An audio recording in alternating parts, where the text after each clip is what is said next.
North Carolina, site of the ACC Championship, is built by the Home Depot, proud sponsor of college football's premier pregame show. Rarely have we had a day like this in college football. If you go by the AP poll, 4 top 10 matchups, only the second time that happened. Stretch it to the college football rankings, you go top 11, you still get an idea of the magnitude. We're in Romare Bearden Park, heart of Charlotte. He was a famous artist, worked in cartoons and collages, so it's fitting that all of my friends here are working in cartoons and collages with all of these signs referencing the turnover chain, the mystical power. That was pretty good. Your chain, our chain, a ring. That's good. Clemson going for yet another ACC ring and hoping perhaps that will eventually lead to back-to-back national championships. What a great morning, great championship Saturday. Glad to have you with us. Reese Davis, Lee Corso, Kirk Herbstreit, and Desmond Howard. I don't remember, certainly in the playoff era, coming into a day like this, you still have 10 teams that will have a claim for the playoff depending on what happens today. You know, I watched the show you guys did Tuesday, and I was amazed when Kirk made that point, but it's true. You still got 10 teams mathematically alive for the college football playoff. It's going to make today a very special championship Saturday. This is the best weekend of all year to watch college football on TV. Yeah, exactly. Midnight to noon, midnight to noon to midnight. Yep. You've got great games. And listen, watch it on ABC, Clemson, Miami. Tonight, ABC. Kirk and Chris, ABC. That's Maria. what I'm watching. And Maria, tonight at 8 o'clock. We're going to have a lot of fun. But it really started last night. I mean, this championship weekend, it's really, I think, for all of us who love this sport, it's kind of a culmination to the end. And Stanford and USC, great game to watch last night. And I know we're going to focus a lot on the 4 teams in the playoff, but anybody who's played the game understands winning a championship for these teams, that's what really, that's the accomplishment and the goal in the offseason, what you build to. Yeah. If you're fortunate enough to get the bonus round of the playoff, it's great, but winning a championship today is huge for all these teams. You mean like Coach's USC team did? Yes. Fight on, fight on. That's right. All right, Jimbo Zanaghi, Philip Fulmer's back in charge at Tennessee. Some coaches have been hired, and several will join us. Plenty on the coaching coming up, plenty on the Ole Miss sanctions coming up. But, hey, games, like you said, just like here in Charlotte, a de facto national quarterfinal in Atlanta leads off Saturday's slate. The SEC championship typically sets the bar as far as the energy. Remember, the last time these teams played, a couple weeks ago, it was at Jordan-Hare, neutral site. That Auburn defense fed off of that energy from that crowd. Georgia couldn't run the ball. Poor Jake Fromm, the freshman, in obvious passing situations. This is the key. Kerryon Johnson with his shoulder. How healthy is he? Because Roquan Smith and that Georgia defense can be playing with a lot of passion tonight. TCU at Oklahoma in Arlington. Baker Mayfield was terrific in last week's game against West Virginia. He had help from Rodney Anderson, who scored 4 touchdowns. Because of this balance, Oklahoma is nearly impossible to stop today.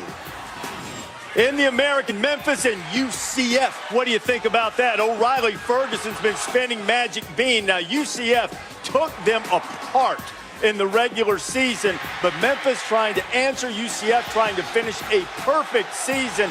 Adrian Killins had the longest run in American history the last time these two met. How about the Big Ten Championship? The Badgers versus the Buckeyes. That man right there, J.T. Barrett, hurt a week ago against Michigan, but he's supposed to play. Had surgery on Sunday. I tell you guys, what you got to watch out for, Alex Hornibrook. He's thrown 13 interceptions this season. He can't turn the ball over against Ohio State. Turnovers, you said. There's the chain, Miami and Clemson. Now, I want you to watch R.J. McIntosh tonight. Can he slow down that Clemson running attack and the explosive Travis Etienne? Malik Rozier's going to be missing some big targets like Amon Richards, but that front 4 from Clemson, they are relentless. They really hit the quarterback. Dabo Swinney with Tom Rinaldi. Dabo, just 6 scholarship seniors on a very young team. How do you coach this group to understand the stakes but play with enough freedom to execute? Yeah, well, fortunately for us, every week is like this biggest game of the year mentality, because we know we're going to get everybody's best shot. I mean, we've won a lot of games over the last 7-8 years, and you know, that brings out the best in every opponent, and we know that. So They've played in a lot of big games. We've been to Louisville, we've been to Virginia Tech, we've been to NC State, we've been to South Carolina. They understand, how to get ready mentally and physically. And the same things that won those other 11, it's going to take those same things to win this one. And same for Miami. Dabo, Tom, thank you. So the Tigers come into this day just where they ended last season, #1 in the country. This is the way the top 8 look. We mentioned 10 teams still in it, the 2 not in the top 8. USC, already Pac-12 champions, and TCU, which has a chance to win and avenge a loss against Oklahoma in the Big 12 championship. I think the thing that's a little unusual, Championship Saturday in college football always comes with its share of spoilers, and there are a couple out there today for sure. But mostly, we have matchups of teams with everything to gain today. Absolutely. I mean, there's a lot at stake. We talked about the championships already and how that's a big accomplishment. What I find fascinating is within some of these Power 5 matchups, we have rematches for the championship. Think about TCU and Oklahoma. We know how ugly that one got before when Oklahoma won that game. And now Georgia and Auburn. We just talked about how Auburn at home was playing as well as anybody in the country. They dominated Georgia. So everybody talks about, well, these two teams should win easily. That's, to me, when I look at that, you go into a game and you try to exploit a team and you know where you can attack them. And it works or it doesn't work. Exactly. And then you turn around a month later, 3 weeks later, and now it becomes a little bit of cat and mouse. Do you do the same thing? When do you change it up? How do you change it up? So I think it's a little bit of a game within the game as far as the chess match of the coordinators on both sides. Yeah, talking about a chess match, how about Ohio State versus Wisconsin? Wisconsin's a team coming to this game, been disrespected the whole year. Everyone's talking about, you're undefeated, but you haven't played anybody. Now they get a chance to play Ohio State. Ohio State comes in a little banged up with J.T. Barrett. Hurt his knee a week ago, has surgery on Sunday. We don't know if he's going to start. If he is, how long he's going to play, how effective he's going to be. And that game, though, is pivotal to the college football playoff. Because Ohio State's favored, but if they win that game, man, you guys going to have a hell of a show on Sunday, my friend. Hey, the flip side of that is if the top 4 wins, we're going to be going, oh, well. Exactly. Chances are this won't happen, but there is a possibility that if we have a series of upsets, we could have Miami, Georgia, Wisconsin, and TCU all in the playoff the first time. Wouldn't that be something? That would be great. Wouldn't that be something? That would be good for the sport. New blood all over the place. Exactly. People are Teams. tired of seeing Clemson. Yeah. They're not. Are you guys tired of Clemson? No. The guys doing like this, they are.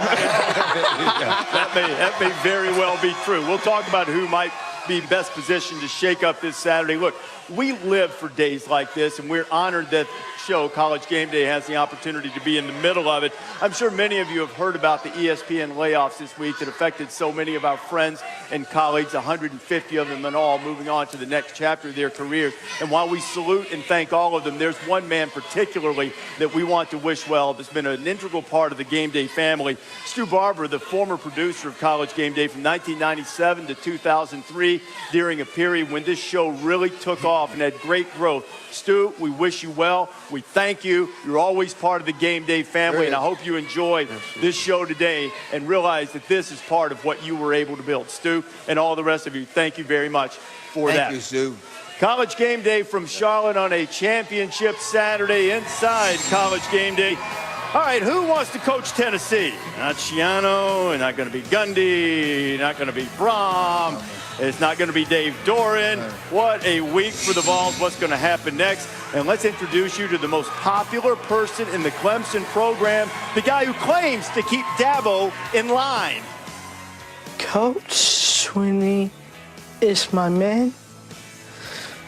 I keep him in line.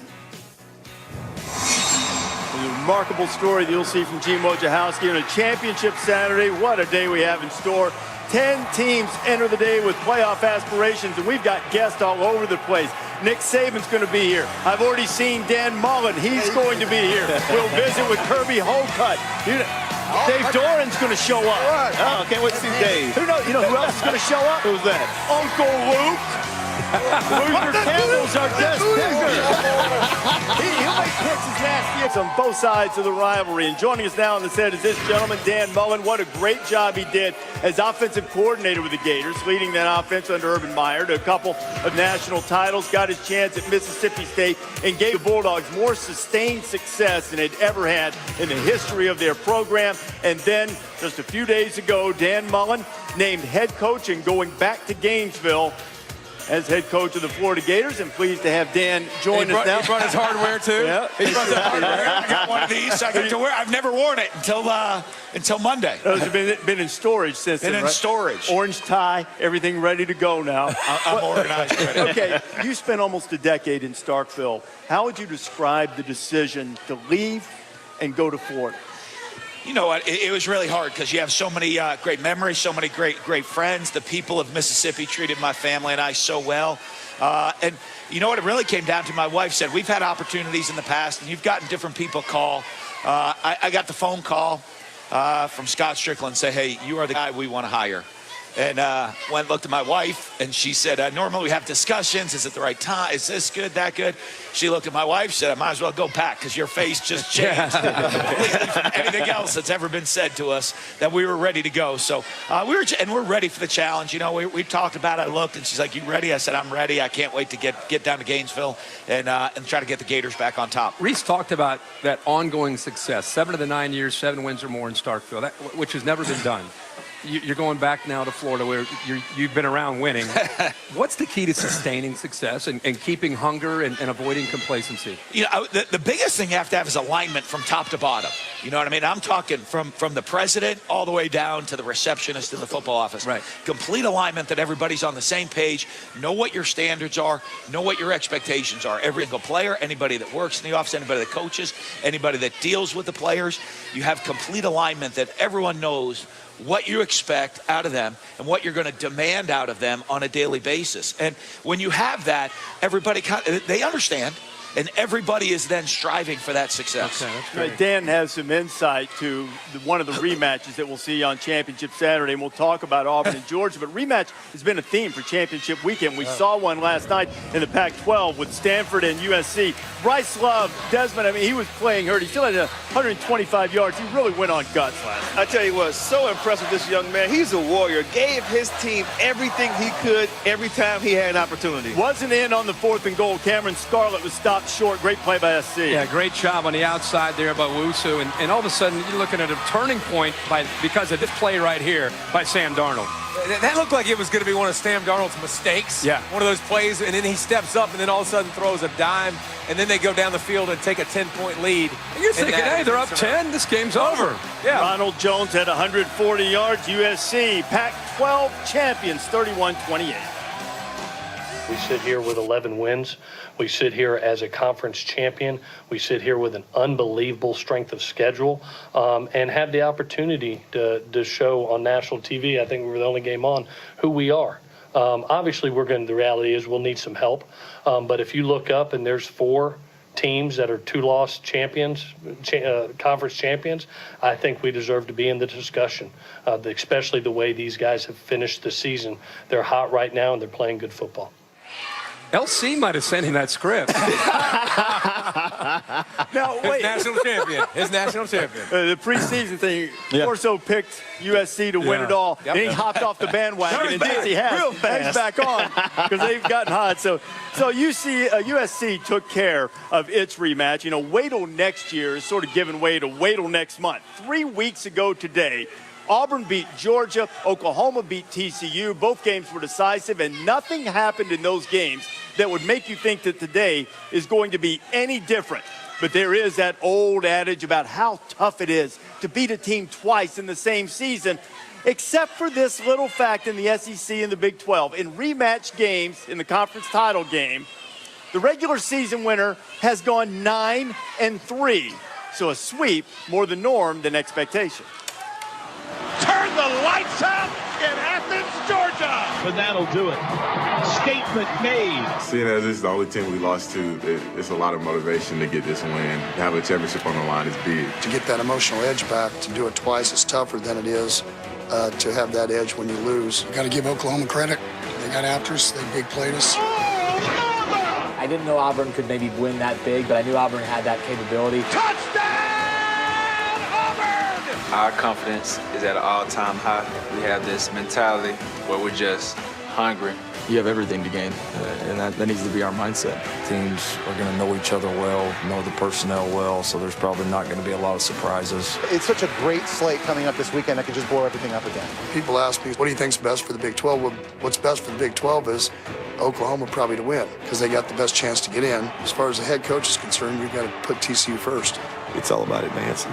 You know, you got to go play your best in order to make the next game more meaningful.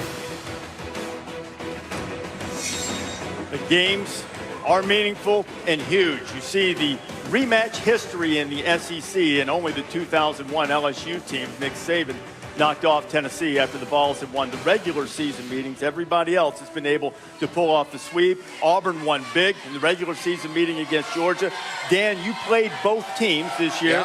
Yeah. Both on the road, too. Yeah, that was very nice scheduling. Both on the road. It was tough. Both games were decisive wins. Who has the edge in this? Is it as clear as it seems with Auburn winning the regular season match? I don't know, but I do think that I think the Auburn running back situation is going to be a little bit tricky, you know, because I think the game really is going to come down to who controls the line of scrimmage on both sides, offensive and defensive lines. But the guy Auburn's turning to hand the ball off to, and the guys Georgia are turning to hand the ball off to, if Carrion does not play with Petway out, it could make a little bit of difference that way. Well, Coach, you're an offensive-minded coach, so you had to prepare for both defenses. Which defense would you give an edge to tonight, and why? You know, going into it, you look at the Georgia defense and the veterans that they have. They're a very veteran team. A lot of upperclassmen on that team, a lot of experience. So when you have that, they're going to be able to shrug off that first game. Gotcha. You know, and I think now Auburn certainly has an extremely talented front. A couple younger players there. So I think the challenge for Gus on that right now is going to be can he make sure that these young talented players they have tremendous talent on the defensive front. Can they keep the focus and that drive to go win the game and not think, hey, we handled them last time. We're all set. So I think it's going to. There'll be man coverage, and there'll be some guys jumping up to make a play down the field. And that could be a difference, but I think it's going to be a whole lot more about the offensive and defensive lines of scrimmage. Dan, we keep talking about a rematch in the TCU game and in this one with Georgia and Auburn. As a coach, head coach getting his team ready, whether you won the game or lost the game, for the fans at home to have something to watch, put it in layman's terms what these coaches and players are facing. Well, it's tough because, you know, you're looking at the Georgia team. You're looking at them having great motivation. Hey, they beat us. They talked about beating us afterwards. Neutral field now. Now it's a neutral field. And it's a neutral field. But you also have to build up the confidence that even though they beat us, we can go beat them. You know, and that deep down in the back of their mind, we didn't beat them last time. And then on the flip side, Auburn is building up and trying to get rid of the complacency and the confidence. Auburn's going to walk in with more confidence to the game. Georgia's going to walk in with a little bit more edge. But as a coach, you got to balance those for your sideline to go perform. Because you know what? Whatever happened a couple weeks ago has nothing to do with this game. It has to do with how hard you're going to play tonight. So what adjustments do you expect to see from Georgia tonight? Because the team that loses always makes the most adjustments. I think Georgia started it with the win against Kentucky. And what they did defensively, they have not been a 4-3 team all year long. They've been a 3-4 team. They put more beef on the field to stop the run game. I think you're going to see this tonight. First time again they did it was against Kentucky. Now look at the bodies across the front. Now you got almost 5 300-pounders. Instead of being a 3-4 team, now you bring in an extra defensive tackle, and Bellamy plays the defensive end spot. Offensive side of the ball, Ben Cleveland, 6'7", 340, strongest kid on Georgia's team. That's 405, making it look like dental floss, by the way. That's easy. Just another day at the office. Watch him right here in the Kentucky game. He gets his first start off the Auburn game. Give me one pancake with a little bit of syrup. Goes to the next level, gets another one. So more physicality up front. At Georgia, it was clear. The message was sent to them.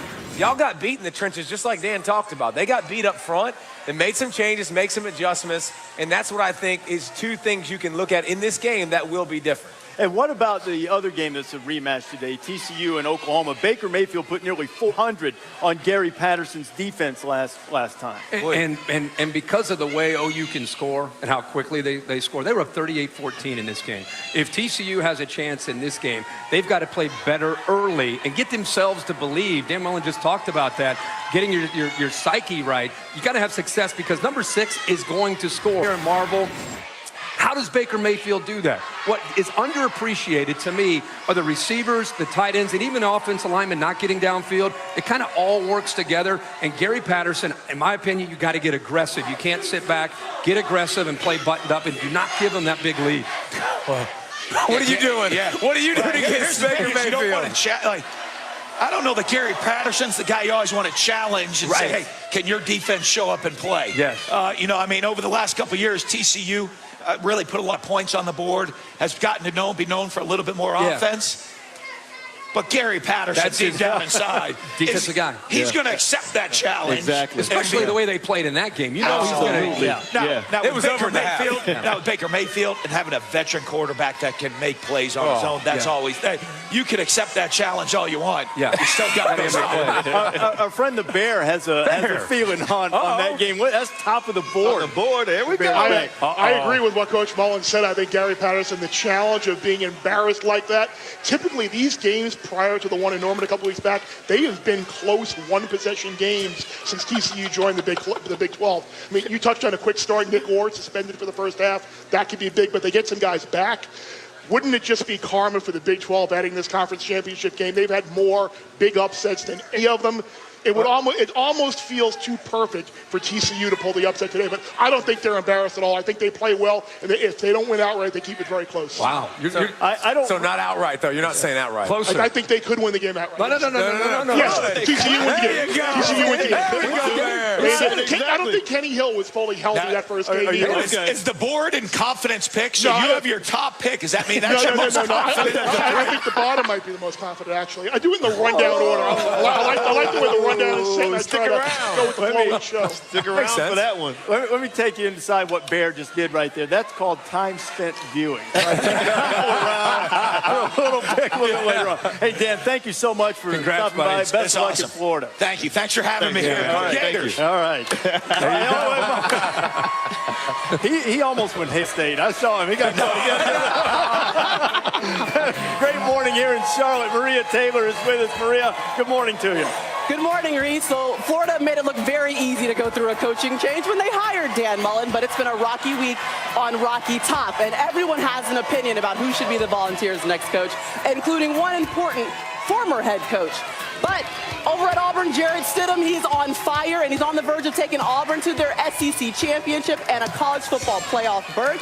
But the former Baylor QB has a hard time leaving Waco. I was good with living with the fact that I was making my own decision and I was going to have to live with the consequence, good or bad.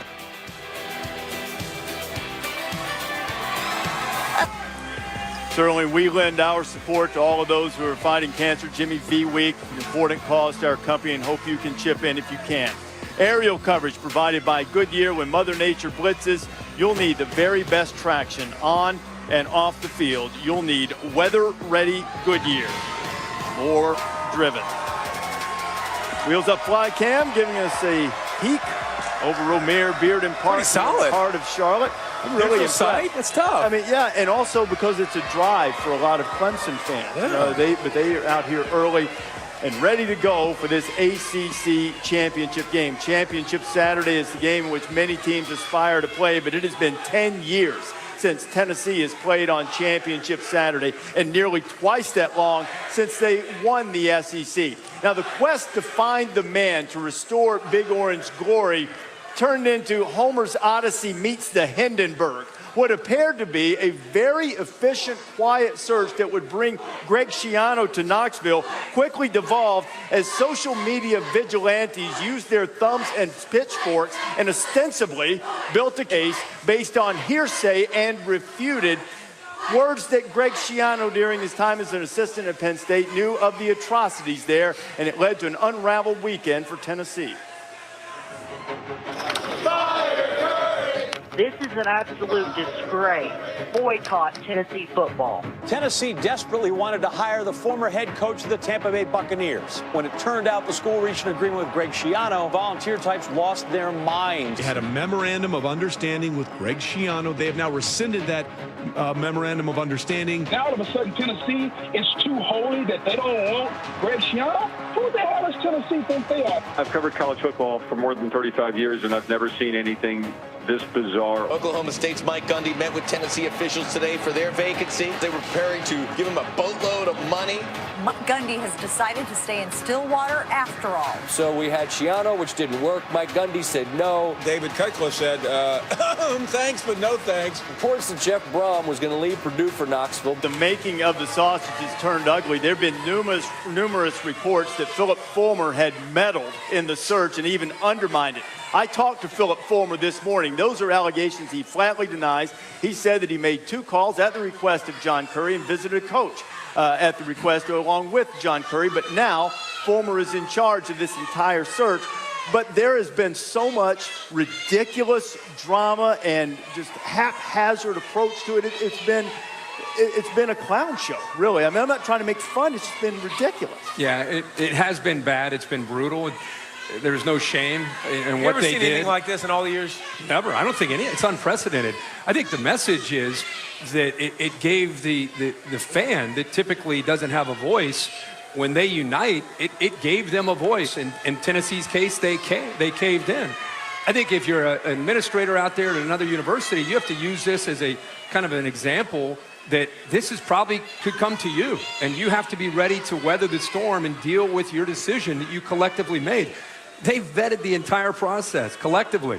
You had Peyton Manning involved in this, and he talked to people like Urban Meyer and Bill Belichick when they decided to go with Greg Schiano.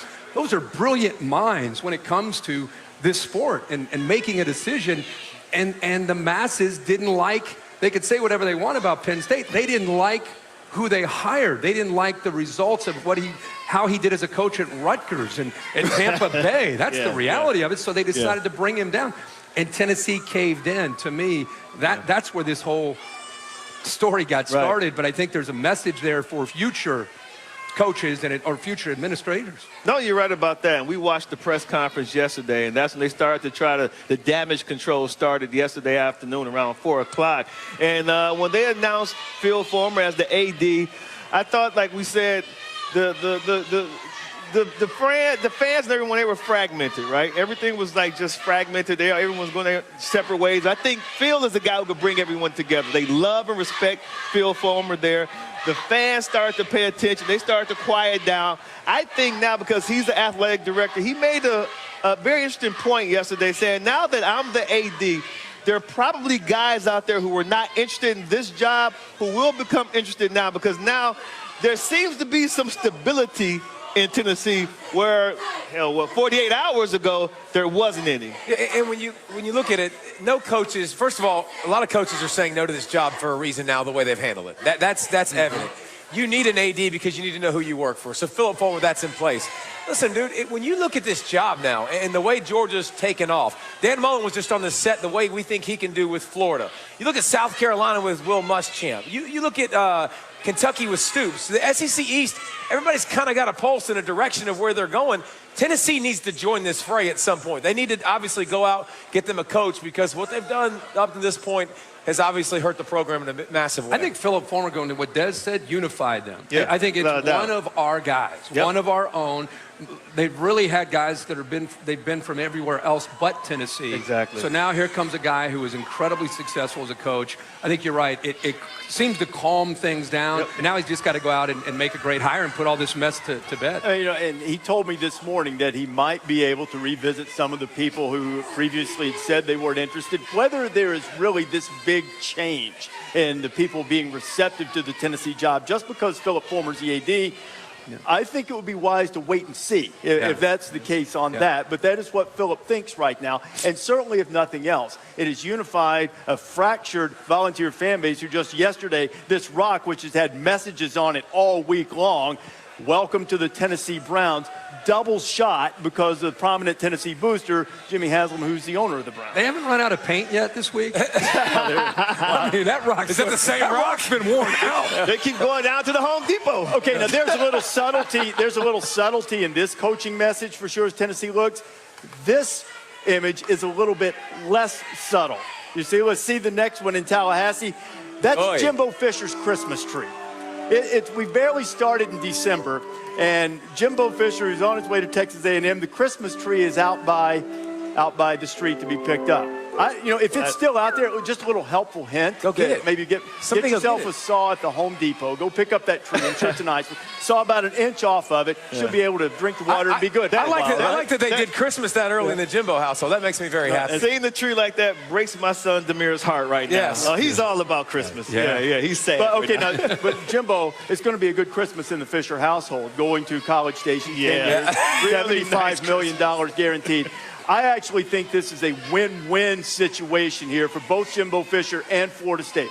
The atmosphere there, for a variety of reasons, not just facilities, had gotten toxic, untenable. Now everybody gets a fresh set of downs. Yeah, which is very important because of what was going on in Tallahassee with Jimbo Fisher, too. It became kind of stale. And you talk about the facilities, but the facilities are very important nowadays to coaches and to these programs. And you try to measure what's in Tallahassee compared to what Texas A&M brings facilities-wise. It's not even close. Fertile recruiting ground down in Texas area, and then you bring a new staff too. So I think this is a really good situation now for Jimbo Fisher, leaving Tallahassee and going down to College Station. I think the other draw for Jimbo is just the passion that's at College Station and being in the SEC. That's hard to turn down. And Florida State's passionate. They love their team too, but it's just different at Texas A&M, and maybe at the end of the day that was part of it. I also think now it's Florida State. I mean, now there's going to be talk and speculation about who's out there, and the first two names a few names that come up, but you hear Willie Taggart at Oregon. He could come down. There's Charlie Strong who's being talked about. Maybe by the time this show's over, who knows? Maybe there's a coach that's announced at Tallahassee. You never know. Very likely. When was the last time a national championship coach left their program? I think it's been like 40 Was asked to leave or left on his own? Yeah. Left on their own. It's been like 40 years. So I think it shows you. Listen, Jimbo Fisher is a great coach. Money does talk. That's a great sign. There you go. Exactly. Money does talk. That other stuff like you said, I agree. And it'll be interesting, very, very interesting. One of the headbutts that they had in Tallahassee was his staff. And the changes they need to make, his staff will be very interesting. Need some Texas ties for recruiting aspects, and who he brings in along with him as his defense coordinator obviously will be a huge decision. By the way, you want to see how a coaching search should be run? Look down at College Station and Scott Woodward. Went and got Jimbo, and prior to that was at the University of Washington and went and got Chris Peterson. Yeah. Wow. Old Scott's 2 for 2. Can he teach a class?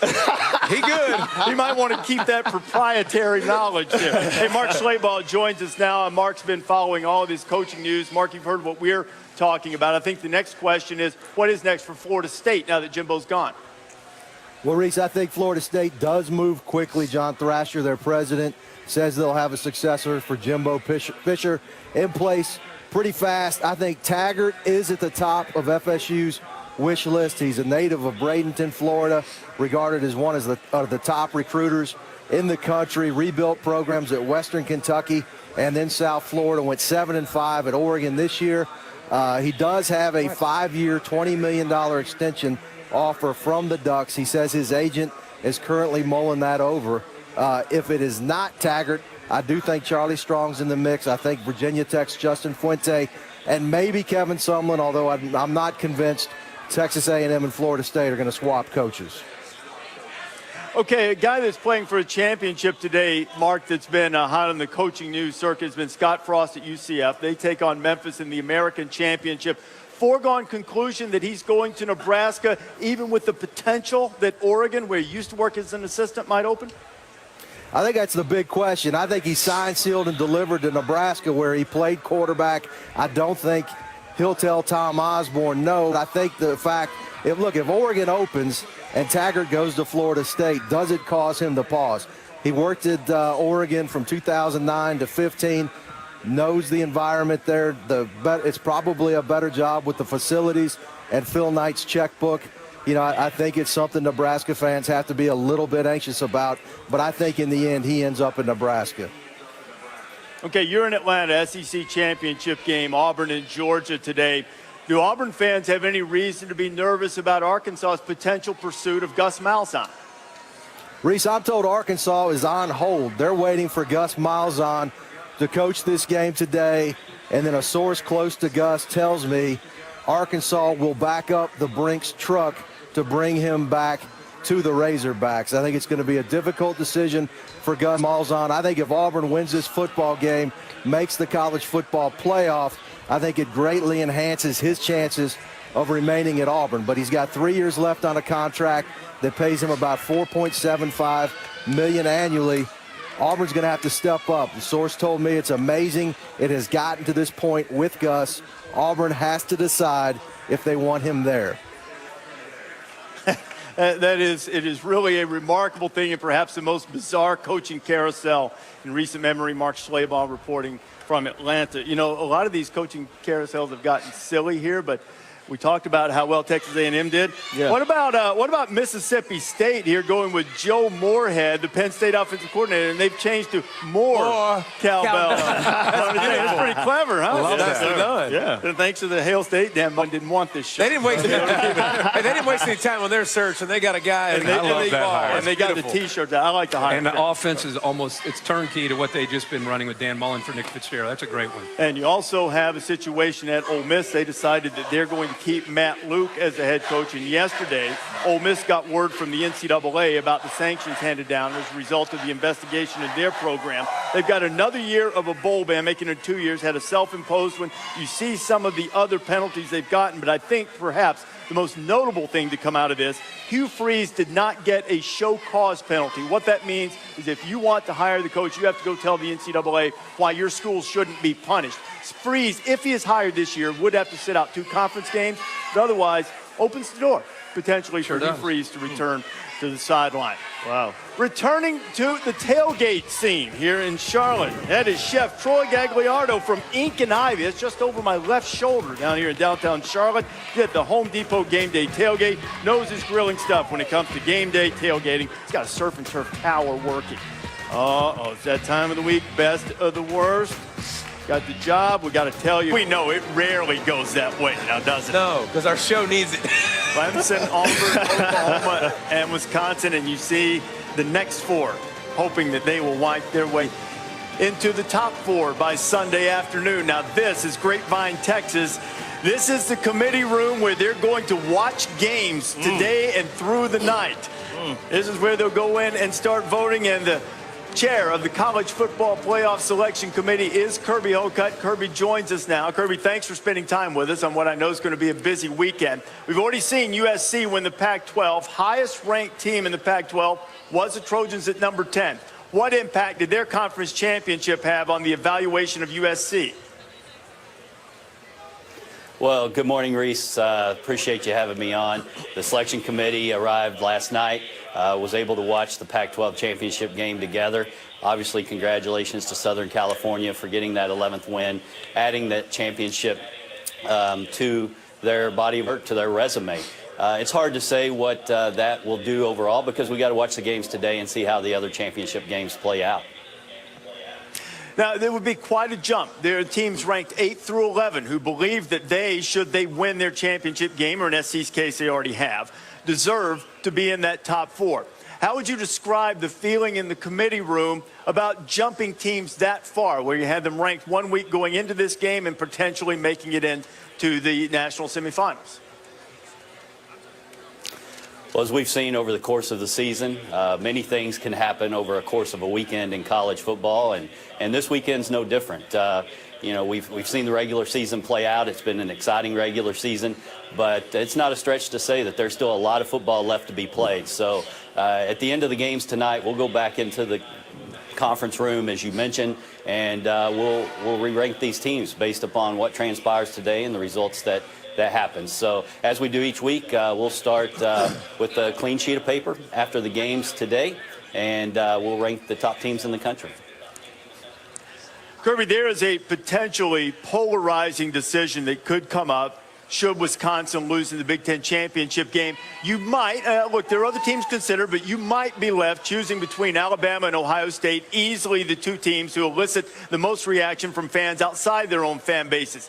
There will be charges that you favor one team or the other. How would you describe the committee's sensitivity to that type of perception? Not reality, I said, but perception among the fan base. We're not sensitive to that, Reese. Our charge is very simple: to come in and select the 4 very best teams for selection into the semifinal playoffs, and that's what we'll do. We will base our discussion, our debate, over what has transpired over the 12 or 13 opportunities that we've had to watch these teams play. So we will come together at the end of the day, have great debate and discussion, and rank these teams as they've shown us and performed in front of us over the course of this football season. And should Wisconsin and Oklahoma win, big fillets, big cigars, easy night for you guys. Kirby, best of luck in doing all this. Look forward to talking to you on Selection Day tomorrow. Have a great day, guys. Thank you. That is, all right. As Kirby Hocutt, wow. He has an unenviable task, particularly if it comes down to that. Now, that's why I want to start the discussion with the favored scenario. And Wisconsin fans always bring it up. Why do you guys always talk about us losing? Because that's the only thing that's really interesting. If they win and Oklahoma wins, everybody's in, and there's really nothing to discuss. But if you have the favored scenario, which would have Ohio State as a favorite in this game, knocking off Wisconsin, and then you still have Oklahoma winning, and then whoever wins the SEC and ACC, how does that stand up to you for that one spot that would be available? Well, if it's been Alabama and Ohio State, I'd take Alabama. They've only had one loss, and they have not been blown out, and they played well in this playoff last year.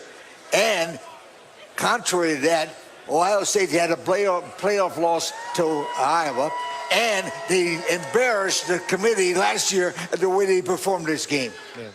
Embarrassed them. Wow. The way they went from being a controversial pick to 31-0, I think it was. Yeah, you're right about that. Embarrassed them. They're supposed to not look at that, but there's some human nature that human could be nature, involved subconsciously, maybe. Yeah. What I think makes this an interesting debate is you have, if Ohio State were to beat Wisconsin, Wisconsin's sitting at 4 right now. They're probably not going to drop out of the top 10. So in the final rankings, you'll have an Ohio State team that will have 2 wins over top 10 opponents in the final rankings, 3 wins that are better than any that Alabama has. And so if Alabama goes in over Ohio State, and they're a conference champion. So, David, if Alabama goes in over Ohio State, the coaches in that room, they're going to collectively basically have to just say, we don't care. Alabama's better. I wouldn't want to put my team against Alabama because if you look at 3 wins that are better than Alabama's, 2 in the top 10, it's going to be hard unless they just say Alabama is a better team. But you're dismissing them accounting for the loss, too. The magnitude of the Iowa loss is huge. But I'm not saying. And the Oklahoma loss. But I'm saying, switch the story. Alabama's SEC champ. They have 2 wins in the top 10, 3 in the top 16. Better than any that Ohio State has. This isn't even a discussion. It's not even a debate. One thing I'll say is we're going to probably get history if that happened because there's never been a 2-loss team in. Auburn is a 2-loss team right now, just like Ohio State is. And look where they're ranked right now. So I think here's the thing. I think Bama's better. And I said it because I don't know. Bama's linebacker situation will get better over the next several weeks. They didn't look great against Mississippi State, Des. They didn't look awesome at all. Their best wins are LSU and Mississippi State. I get that. But here's the thing when I compare them. A 30-plus point loss to Iowa would never happen to Alabama. It would never happen. It doesn't happen. You've seen Nick Saban. He doesn't lose to unranked teams. He's definitely not going to lose by 30. 15-point loss to Ohio State or a 15-point loss to Oklahoma on their home field. I don't forgive that. Me neither. No, you're right about that. You know, the eye test is important, and I think Alabama's getting healthier right now. I think Alabama 30 days from now will be a healthy, strong team. I think they're better on paper. To me, visually, they're better than Ohio State. I would have to vote Alabama in. The loss to Iowa hurts. Obviously, the loss at home to Oklahoma hurts. How about if Oklahoma loses to TCU? Well, then it really gets dicey because you don't have that, that's a bad situation for Ohio State if Oklahoma isn't the Big 12 champ, too. I think the other thing, too, is it maybe shouldn't just come down to Alabama and Ohio State. You look at USC. Right now, they have a blowout loss, just as Ohio State team does, but against a better team. Their strength of schedule is 10. Ohio State's 36, Alabama 47. USC's got more wins against the FPI top 40. They don't have maybe the biggest marquee win, but I don't think it should just come down to those two teams. SC has to be evaluated, and 100%. If TCU wins, TCU has to be evaluated too. That's fair. I think TCU is like they're so far down. They have a lot of teams that have to leapfrog to get into that top 4. There's one thing you remember. If you take away the Notre Dame game, USC's in it. Yeah, but you can't take away that game. No, can I ask you a question? I'll ask y'all a question. That's like taking away the Iowa game. When y'all watch USC, I think USC's a good team. Do y'all think USC's as good when you watch them as those other teams? Which other teams we talking about? About like the top, Alabama? the No, not as good as Alabama. I think defensively, I don't think they are. Offensively, their offensive line still is a work in progress. I don't think. That's when you're talking about the eye test. Correct. I don't think USC's in the debate. I want to see Bear come in. He made an interesting comment about this if it comes down to the Ohio State, USC, Alabama. Bear, what's your thought on this? Because it's kind of unprecedented if we end up having this debate, because if Alabama or Ohio State goes in, the committee's never put in either team like this, right? No, exactly. Regardless of who they put in, whether it's Ohio State or Alabama, you're looking at 2 resumes this year. One of them could potentially get in, where in the previous 3 years of the playoff, the committee would have never, ever considered a 2-loss conference champion that lost by 31 on the road to an unranked team, more than 2 touchdowns on their own field, or a team that lost to the toughest opponent they played all year in the final game and doesn't have a win over a top 15 team. So you're looking at 2 teams that in the previous 3 years wouldn't even have gotten a sniff tomorrow on selection day. But I can see them going back like they did a year ago. They went back to Ohio State's victory on the road in Norman. They can go back to Alabama's big victory on the road. It was a neutral site game, but it was Florida State. And it was a Florida State that was a really good Florida State team before they lost their quarterbacks. Let me hit you with one other scenario. Let's say that the right situation comes along. This would probably need Auburn to win, but Miami wins a close game against Clemson. Now you put Clemson in the mix potentially for the last. If that happens, I think it's simple for Clemson. They win, they're in. They lose, they're orange bowl. I disagree. I think if Miami beats Clemson by, let's say it's a field goal, I think the ACC could end up getting 2 teams. Because Clemson beat Auburn in the non-conference, their resume is more impressive than anybody else they'd be in question with. They just wouldn't have the conference championship, which of course they look at when they have a cluster of teams. But what they've accomplished this year, it's a hard-fought game and they lose a close one to Miami late, it'd be hard for the committee, I think, to turn Clemson down. Then these other teams will be on the outside. Clemson's 2-loss schedule with what they did is way more impressive than anything Ohio State and Alabama's done. Yeah. A 2-loss USC too. Just remember USC, this. Anybody. They've beaten 8 bowl teams. They've beaten, obviously, out of conference, you beat a team like Auburn. I mean, Clemson has been way more. It would have to be a close game. But if Auburn loses today, then that win doesn't look as great on their resume. One thing to keep in mind, they're still a good team. I'm just saying, when you're splitting hairs, at this point, we're splitting hairs. For the fans out there, one thing they have to remember, because it gets confusing, is when you get to these debates, these clusters, remember the 4 things on the criteria that they look at to try to differentiate. We can have all our opinions about Alabama's better, Ohio State's better. What about the Iowa loss? What about this? At the end of the day, in that room, what they look at is strength of schedule, common opponent, if they played head-to-head, and are you a conference champion? Those are the 4 things they look at, and at the end of the day, that's what they'll use to decide who should go in. But there's no assigned weight to it. No, they're all equal. Since last year. Just things they can look at. Exactly. Here's something else, and this is really getting down into the minutia. The committee, as you know, is a 13-member committee.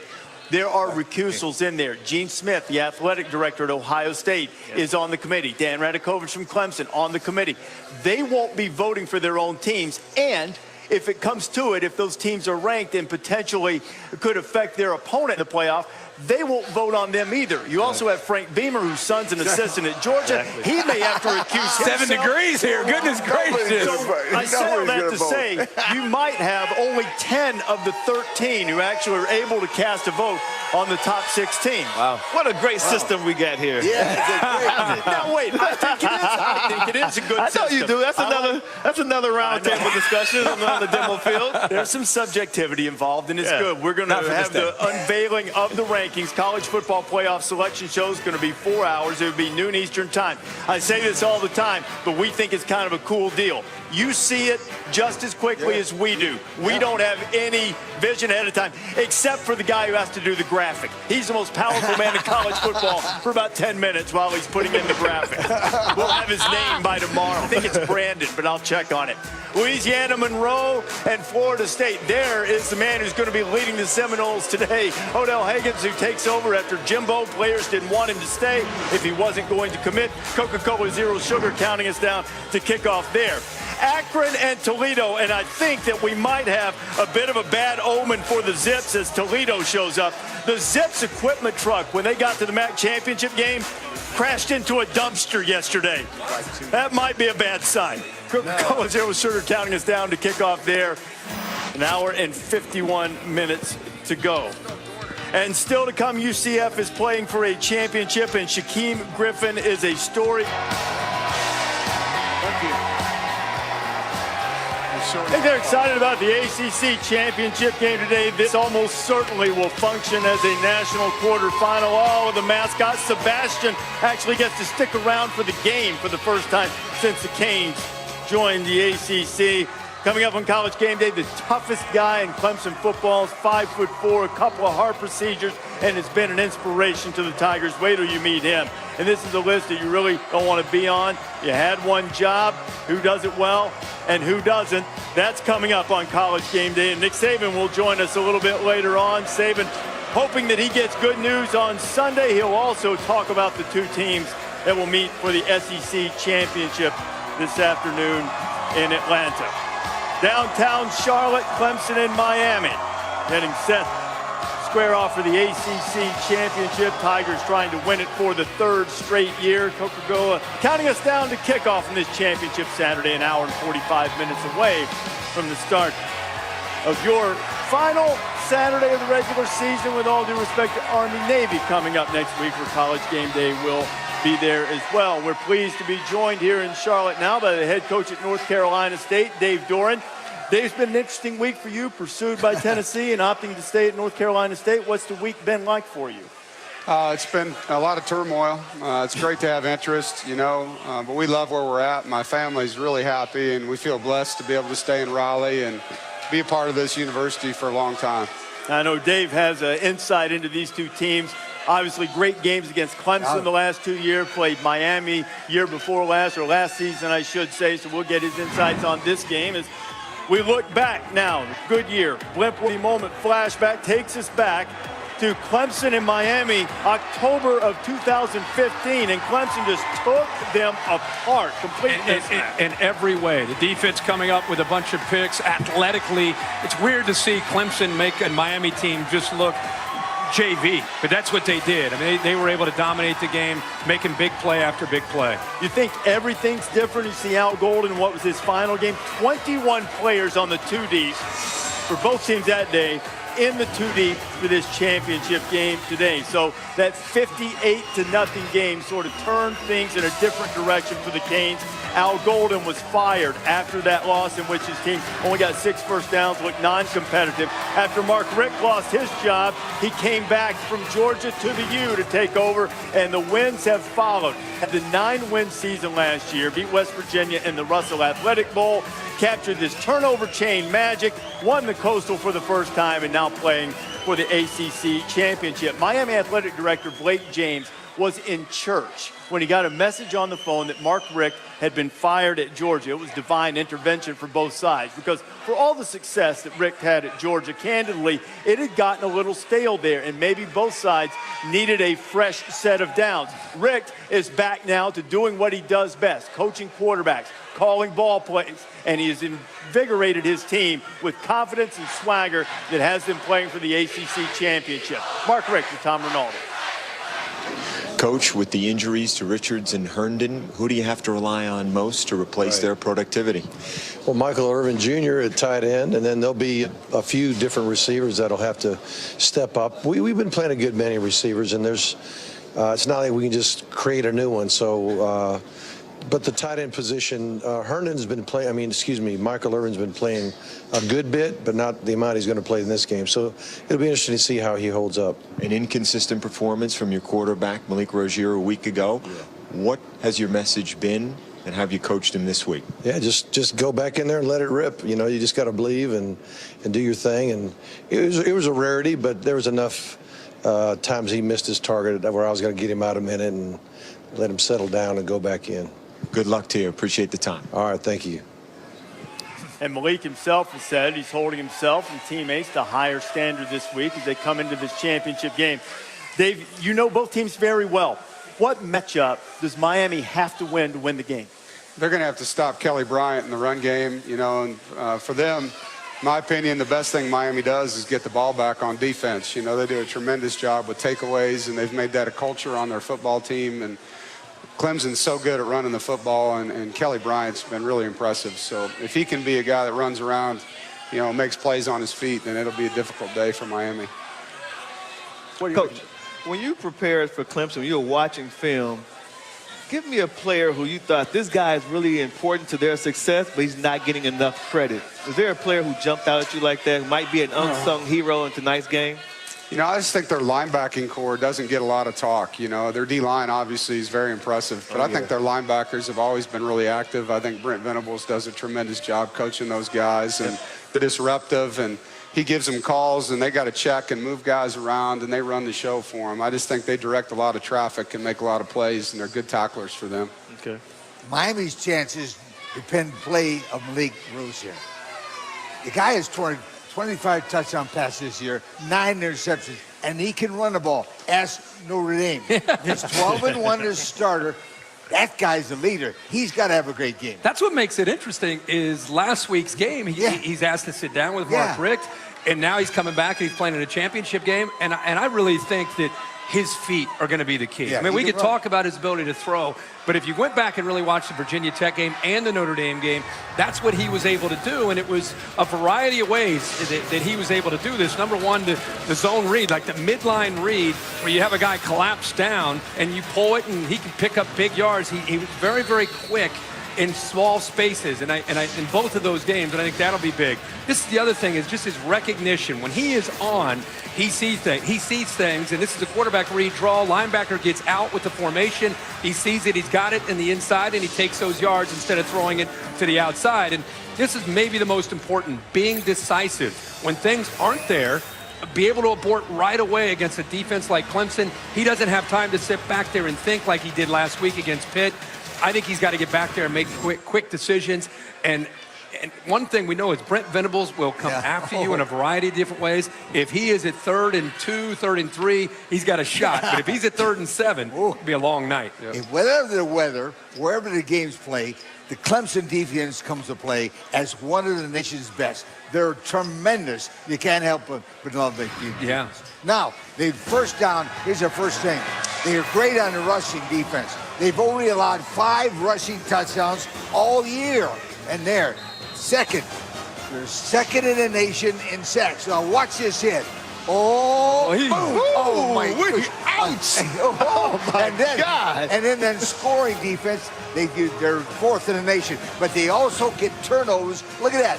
Ryan Carter. Now, you add the balance and the terrific special teams, and you can see definitely why Clemson is the #1 team in the nation.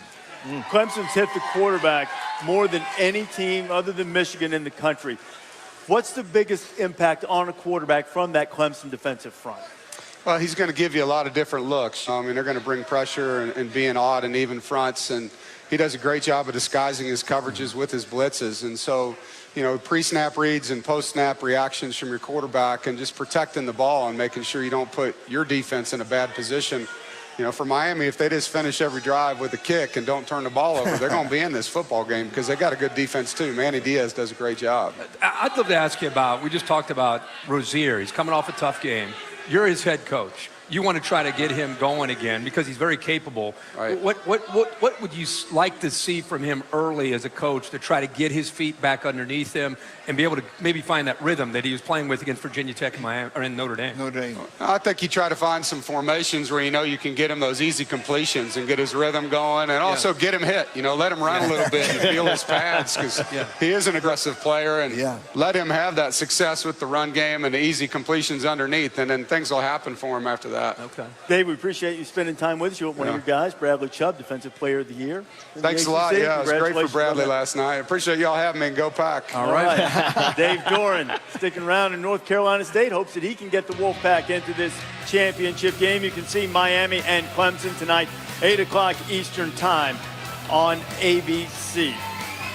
Dabo Swinney's won 100 games as a head coach at Clemson. Look how he's stacked up in the first 10 years against some pretty impressive names. He's going for number 101. But when they gave him the job full-time, Clemson, they weren't throwing parades. Of course, Dabo's brought some parades to Clemson since then. But what the fans who weren't sold on Dabo didn't account for was the vision, the grand facilities, the elite recruiting. And as Gene Wojciechowski joins us now, Gino, it wasn't just on the field vision that has made Clemson a real family culture. Reese, you just showed that defensive line for Clemson, the tough guys there, how big they are. But if you ask them who's the toughest guy in the Clemson team, they'll say David Seville. As you mentioned earlier, 2 heart procedures. He routinely works 12-hour days, 2 different jobs. But thanks to Dabo Swinney and the legacy of a Hall of Famer son. Daily, and to see the love that Coach Stallings displayed for his son and their relationship and how close they were. Johnny was there every day. I was so impacted watching Coach and how he impacted Johnny's life. Let's have another good practice day. Now, nearly a decade after John Mark's death, the connection is unmistakable. From Stallings and a son to Swinney and a Seville. When you see David every day, you see love. And I don't care what your problem is, where you came from, what your background is, what your beliefs are. Man, love conquers all. David owns a diploma from Clemson, and thanks to the Tigers' win against Stallings' old team, he also owns a national championship ring. 27 years later, I think about David, and I think, would I change this if he was born again? And I think, absolutely not. Here he is, just changing lives every day, and he doesn't even know it. He's not even trying. It's just who he is.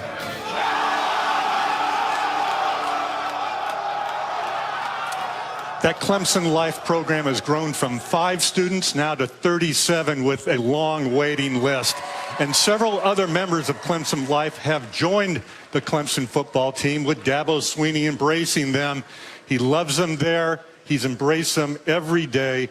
And there is a Thursday routine with David where he picks the winner of every week's game. He takes Clemson every week by big scores. There'll be more from the ACC championship after these messages. Introducing the all-new delivery pouch from Pizza Hut. Thanks to 3 layers of thermal insulation, your pizza arrives oven hot. It's like having our oven right in your kitchen. Well, pretty close. Try it with the best pizza delivery deal. Large 2 topping, just $7.99. No one out-pizzas the Hut. Honey, can we do this tomorrow? Can we do this tomorrow? If you have heart failure symptoms, your risk of hospitalization could increase, making tomorrow uncertain. But Entresto is a medicine that was proven in the largest heart failure study ever to help more people stay alive and out of the hospital than a leading heart failure medicine. Women who are pregnant must not take Entresto. It can cause harm or death to an unborn baby. Don't take Entresto with an ACE inhibitor or aliskiren. If you've had angioedema while taking an ACE or ARB medicine, don't take Entresto. The most serious side effects are angioedema, low blood pressure, kidney problems, or high potassium in your blood. Tomorrow. When can we do this again, Grandpa? Well, how about tomorrow? Ask your doctor about Entresto and help make tomorrow possible.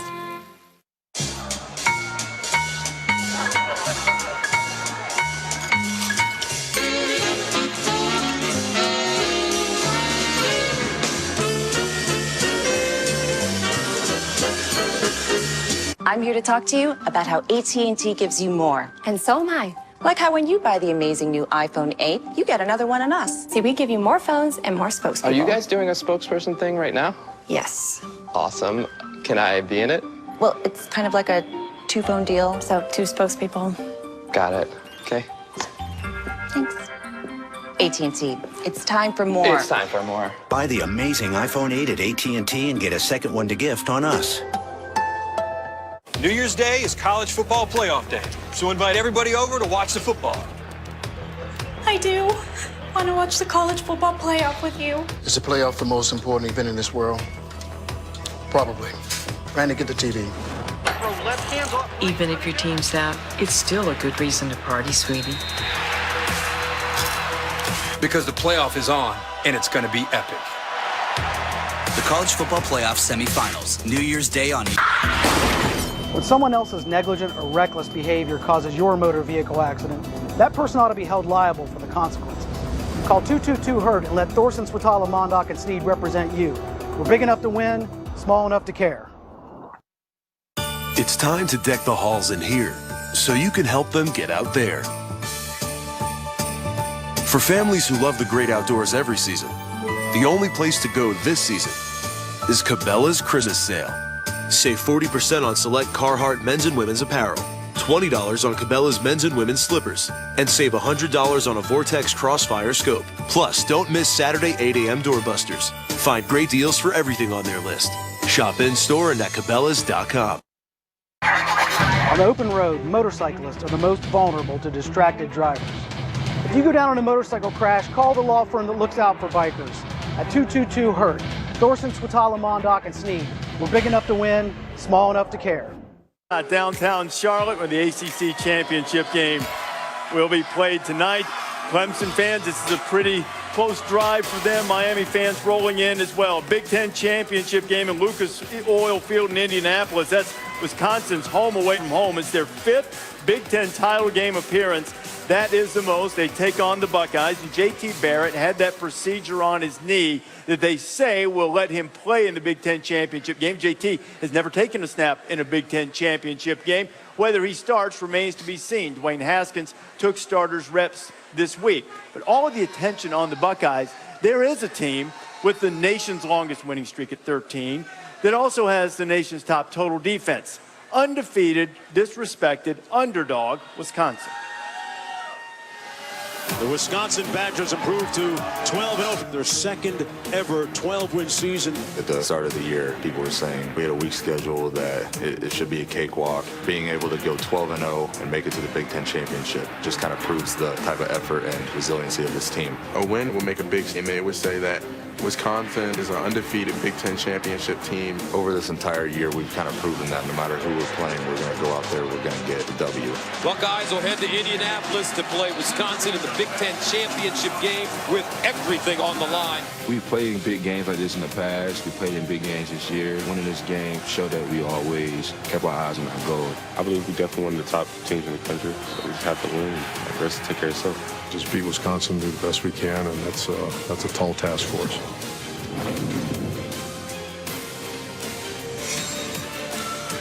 See this showdown, the Ohio State offense is facing the best defense it has seen this year and vice versa. For the Wisconsin defense, clearly this is the most powerful offense that they've seen over the course of the year, both ranked highly in all the statistical categories in Wisconsin. That might be a bit of an exaggeration, but it is clearly the strongest team by a long shot that Wisconsin has played. But J.T. Barrett of late has struggled against better teams. His QBR is like under 41 against a standard rush. That just means he hasn't played well, 0 to 100. And this is against teams with winning records that he's really struggled against good defense. Yeah, he really has. And then coming to this game, we know he's a little banged up. He had the procedure on Sunday. We don't know if he's going to start. If he does, we'll know how effective he's going to be because J.T. Barrett is much better with his legs and his arms. I mean, this team, offensively, they need him as a runner more so than the passer. Now, if he's not effective or if he's not able to continue in the game, I think this kid, Dwayne Haskins, he brings a different element to their offense. When he came in against Michigan,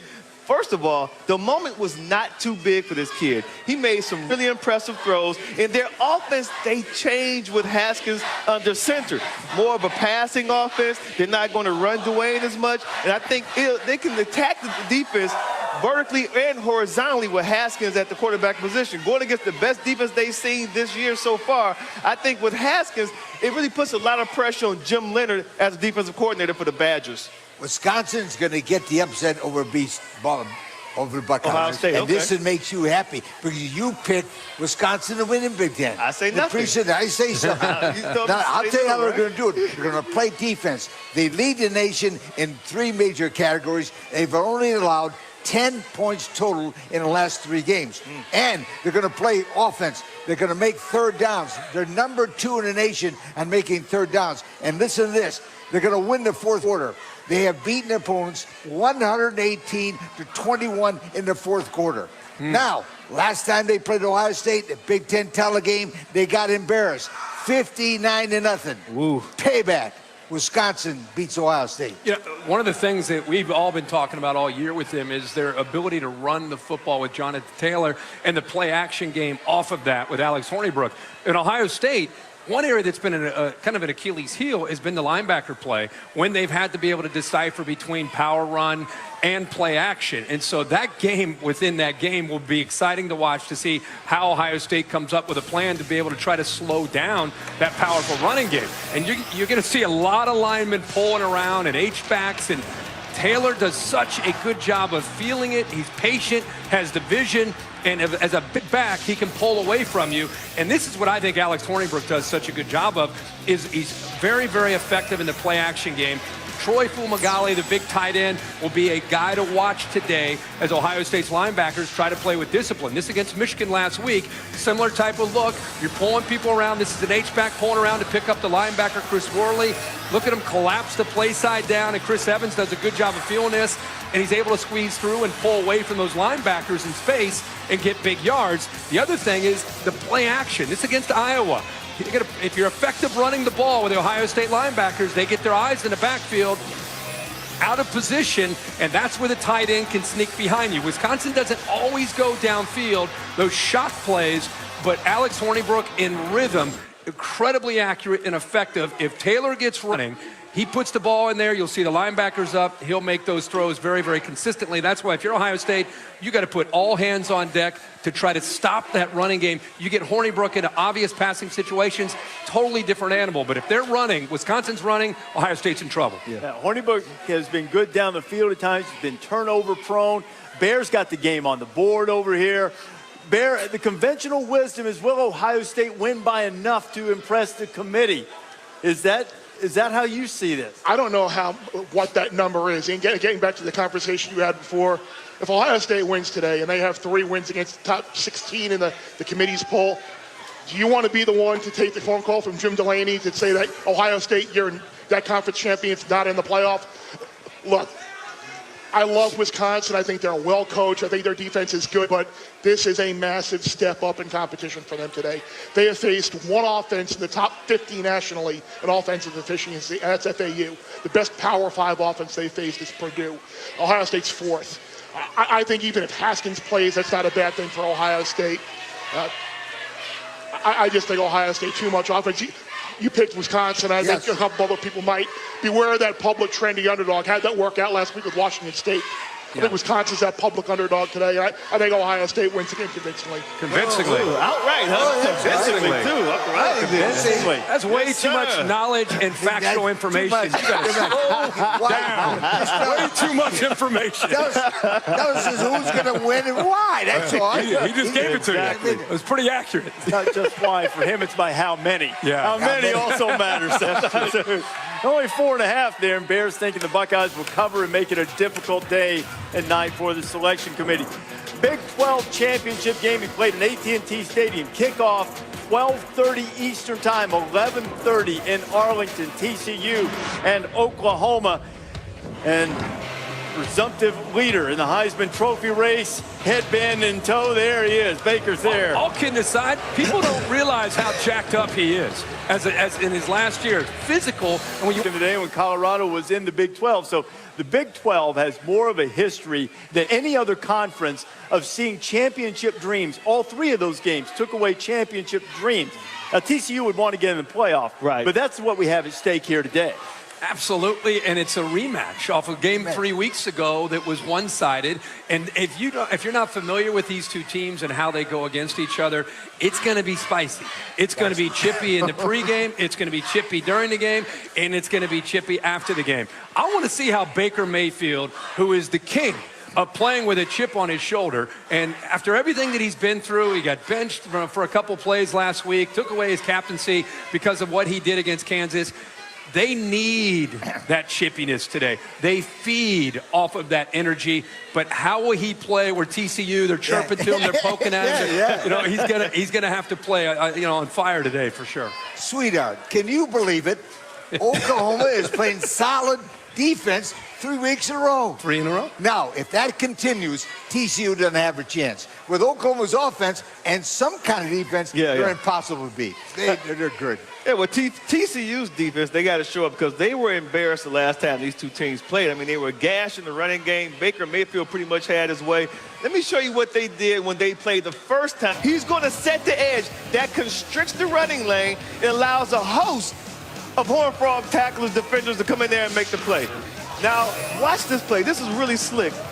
Michael Epley, the defensive man at the bottom, he goes under the first blocker. And an outstanding effort, guys. Watch how he comes back up and makes the tackle. That's what's going to take from the Horned Frogs defense tonight to try to contain Baker Mayfield in the Sooners running game. I expect them to make those adjustments sooner this time than later like they did when they played in the first matchup. That TCU defense is going to be closer to full strength too. They have Traven Howard, Nico Smallback. Nick Orr's going to have to sit out for a little while. To your point about chippiness, you had the pregame thing where Baker hit the guy in the head with the football. Then you have Matt Bosa who got kicked out of the game for kicking dudes the last time they played Oklahoma. It'll be testy. No place for the faint of heart, like somebody who would use hand warmers when it's like 60 degrees outside. After every commercial, I'm telling you, it's going down like 5 degrees. Next, you're going to see my coat. Hey, get his overcoat. It's right over there. You got it right over there. Desmond staying nice and warm. Here's a little something to warm your heart. You had one job, Maria and David down there. Somebody's job needs to be helping Desmond stay warm, right? We were just talking about the hand warmers. He was like clinching them the whole time. He was sitting up there. Great points, Des. All right, now it's time for You Had One Job, presented by Geico. First up, David, how do you turn a pick six into the absence of a pick six? Celebrate too early, right? Okay. Matthew Thomas from Florida State. He's got the pick, and he's got some running room. Let's go. This is easy. This is easy. See what happened was I fell at 1 yard line and then no touchdown. And remember, the ball has to cross the plane, so you have to reach that thing out and keep it reached out. All right, the Hedges are undefeated at Auburn because fans just trying to storm the field. Help! You got to jump farther, honey. You can't get stuck in the middle. Somebody help me! Help me! It was not leg day. All right, Dylan Hopkins, he kisses his girlfriend, Grace, and then something bad happens. Hold the face mask. Wow. What do you think he did? He said something inappropriate. I can promise you that. And she ain't having none of that. Hey, face mask. That is awesome. Flag on the play. Andrew Hart warming up, falling down. Hey, it was an icy game. You know, look at him touch the ground. You see him touch the ground? Like he Let me did fix that patch. There's a patch. Let me get that right quick. I got that. I'm good. Just working out a little bit. And then Mike Leach, listen, trying to get his potassium. Fumble, coach. Yeah. Hey, how about the hand-eye coordination, though? Okay. Look at the right hand out of the pocket. I make the catch. And the best part about it is, it's amazing. Your boy Mike Leach didn't need hand warmers to eat his banana. Didn't need them. Nice try. Nice try. Nice try. Des ain't worried about it. Nice try. Yeah, Des has no worries. I'm about to break out my OJs. You did it. You did it. Wow. Oh, boy. How about that Lou Holtz move there? Yeah, I know, right? I wonder what he said. How about Peterson while Leach was trying to eat the banana? He's like, How about that conversation to begin with? I imagine short. to the point conversation. There is Gil Breeden, this week's Home Depot Tailgate Pro, all the way from Myrtle Beach, who knows his stuff when it comes to college football and tailgating. Still to come on College Game Day, Shaquem Griffin has been proving doubters wrong since he lost his hand when he was 4 years old, and his brother understands that better than anyone. Brother of his, he's a person who will never give up. I want people to remember him as a person who's fighting for every person with a disability and for every person who's been criticized and who's getting doubted. And stay tuned for more great Game Day signs later in the show, delivered by Pizza Hut Hut Rewards. What's better than football and pizza? Football and free Pizza Hut pizza. Enter for a chance to win free pizza for a year. Sign up now. Countdown to Kickoff is brought to you by Coca-Cola Zero Sugar. Real Coca-Cola taste. Zero sugar, 0 calories. Back here in Charlotte, Wheels Up Fly Cam, giving you a great look at Ramir Bearden Park. Mentioned earlier, Ramir Bearden worked in collages, cartoons, sort of in keeping with all of the signs that we have here. It's a championship Saturday coming up at noon Eastern on ABC. There is Scott Frost. 2 years ago, UCF was winless. Now they're undefeated. A chance to beat Memphis for a second time and win the American Championship. Kickoff on ABC as Coca-Cola Zero Sugar counts us down to kickoff just over an hour away. Could be Frost's last game there. We'll see, as he is the object of the coaching search. Look, he's tweeting. Anything on coaching searches? He's probably seen that somebody's painted the rock for him again, as they did earlier. Coca-Cola Zero Sugar counting us down to kick off ESPN2. North Texas and Florida Atlantic. This is the game that starts our Group of 5 slate. Well, how about Lane Kiffin? Listen, the tweeting and all aside, he's done a great job at FAU. They've scored a ton of points this season, and you're going to see more and more fireworks from them. This is a rematch with North Texas. They've already beat him once pretty handily, so this will be a very interesting ball game. A lot of offense. Who can get some stops? Obviously, a huge favorite. Talking about a rematch, how about Fresno State, Boise State? And this one really hurts me because of the Super Dog pick. But we just saved that for later in the show. I think, Fresno State, they're on fire offensively and defensively playing at a high level, but isn't this like a home game now for Boise State? Yep. Very interesting. Watch this. It should be good. Akron and Toledo in the MAC. Des, I know you've seen these teams. Yes, Akron upset Ohio, but they're going to have to be ready for Logan Whiteside can throw the football. Exactly. This is a big upset and a big surprise. Gives Akron some confidence. I think their only chance today, Cato Nelson's got to be able to throw the football to try to stay up with the Rockets and Whiteside throwing the ball. And in the American, Memphis and UCF, New Year's Six Bowl at stake. Riley Ferguson turned it over 4 times in the first meeting between these two, but they've averaged 54 points a game since then. Mackenzie Milton, along with Adrian Killens, can really get that UCF offense going. 96-yard touchdown run in the first meeting. They did UCF for 350 yards against Memphis in the first meeting, and that run was the longest in American history. It's on ABC, not the country America, but the American Athletic Conference. What do you expect to see? Good job. What do you expect to see in this game today as UCF tries to finish off an undefeated season? Fireworks. I mean, you get the top 2 offenses, scoring offenses in the country.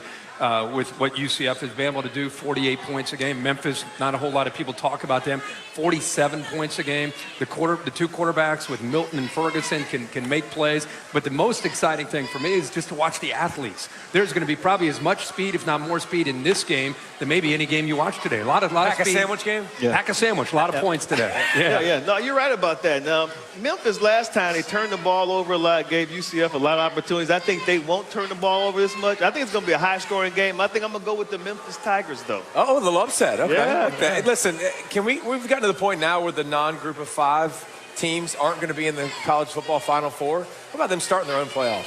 I would watch. I would love to see that. In the holiday season, the non-Power 5, those guys do their own 4-team playoff. Sign me up. I'd love to see it. It'd be a great way to set up in some bowls for sure. And you do have some relegation. Idaho today is playing its last game as an FBS team. They're moving to the FCS division. They played Georgia State. Idaho didn't make the board. I don't think the American Championship made Bear's board. But you do have one a little off the radar with some stakes attached there, Bear, for the last pick. New Mexico State looking to get bowl eligible go to a bowl for the first time in nearly 60 years. Wow. South Alabama, interesting story of South Alabama too. Joey Jones, the head coach, his final game. They've beaten some of the better teams in the Sun Belt. They've beaten Troy. They've beaten Arkansas State. A lot of pressure on New Mexico State today. I think what Larry Rose and Tyler Rogers came into a few years back, what Doug Martin has built from early in his tenure, they got a chance to get to a bowl today. They'll win, but I think it's going to be close. 10.5. That's a big number to lay. I think New Mexico State wins the game, gets bowl eligible, but I think Joey Jones' team plays hard for him in his final game. How about some more facts? Drop it to Joey. I know, Joey Jones and Dougie Martin. How much of that did you digest? That's right. Joey Jones was a great receiver when I was a kid. Oh, really? Number 4. In the 50s, 60s? Oh, crushing you. That's an ejection for targeting. Memphis and UCF at noon Eastern time on ABC. And this ought to be a highly entertaining offensive game, even though they do have the reigning American Conference Defensive Player of the Year in this game, Shaquem Griffin. You know, he had 8 tackles last time they played Memphis, and he also leads the team in sacks this year. Jen Latter, the story of the obstacle that he's overcome brilliantly, Jen. That's exactly right. You know, we first introduced you to Shaquem Griffin about a year ago when he was in the midst of a breakout season with the Knights. You mentioned the award he has won since then. It's been an interesting run for him. He also watched his twin brother Shaquille make the jump to the NFL, and he found a new place to sleep in the football facility, on an air mattress, in the film room, so he could devour as much tape as possible while everyone else was sleeping. It is a far cry from the sleepless and painful nights that Shaquem endured as a child, but those nights all led him to where he is now. Second down, couple fakes by Ferguson, in trouble, he fumbles the ball, and it's picked up by UCF. Shaquem Griffin knocked it out. I just knew my time was coming. Like I waited, and I stayed positive. Shaquem Griffin just needed a shot. This young man is a heck of a football player. A chance to prove the doubters wrong. I'm sure he has had a lot of people in his life telling him that football is not the right avenue to pursue. But if you want something bad enough, you can make it happen. And Shaquem's done that. And when somebody tells me we can't do something, I guess we'll just show them. From the very beginning, twins Shaquille and Shaquem Griffin were inseparable. Born 60 seconds apart, they are identical in every way but one. When he brought him to me, I took the bucket off, and then that's what I saw, his hand. Shaquem suffered from amniotic band syndrome.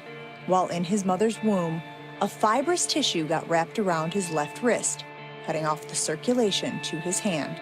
It was like the 5 digits where they started to perform, but it just didn't happen. It was just like a rubber band that's tight on your hand for a long period of time and stops the circulation.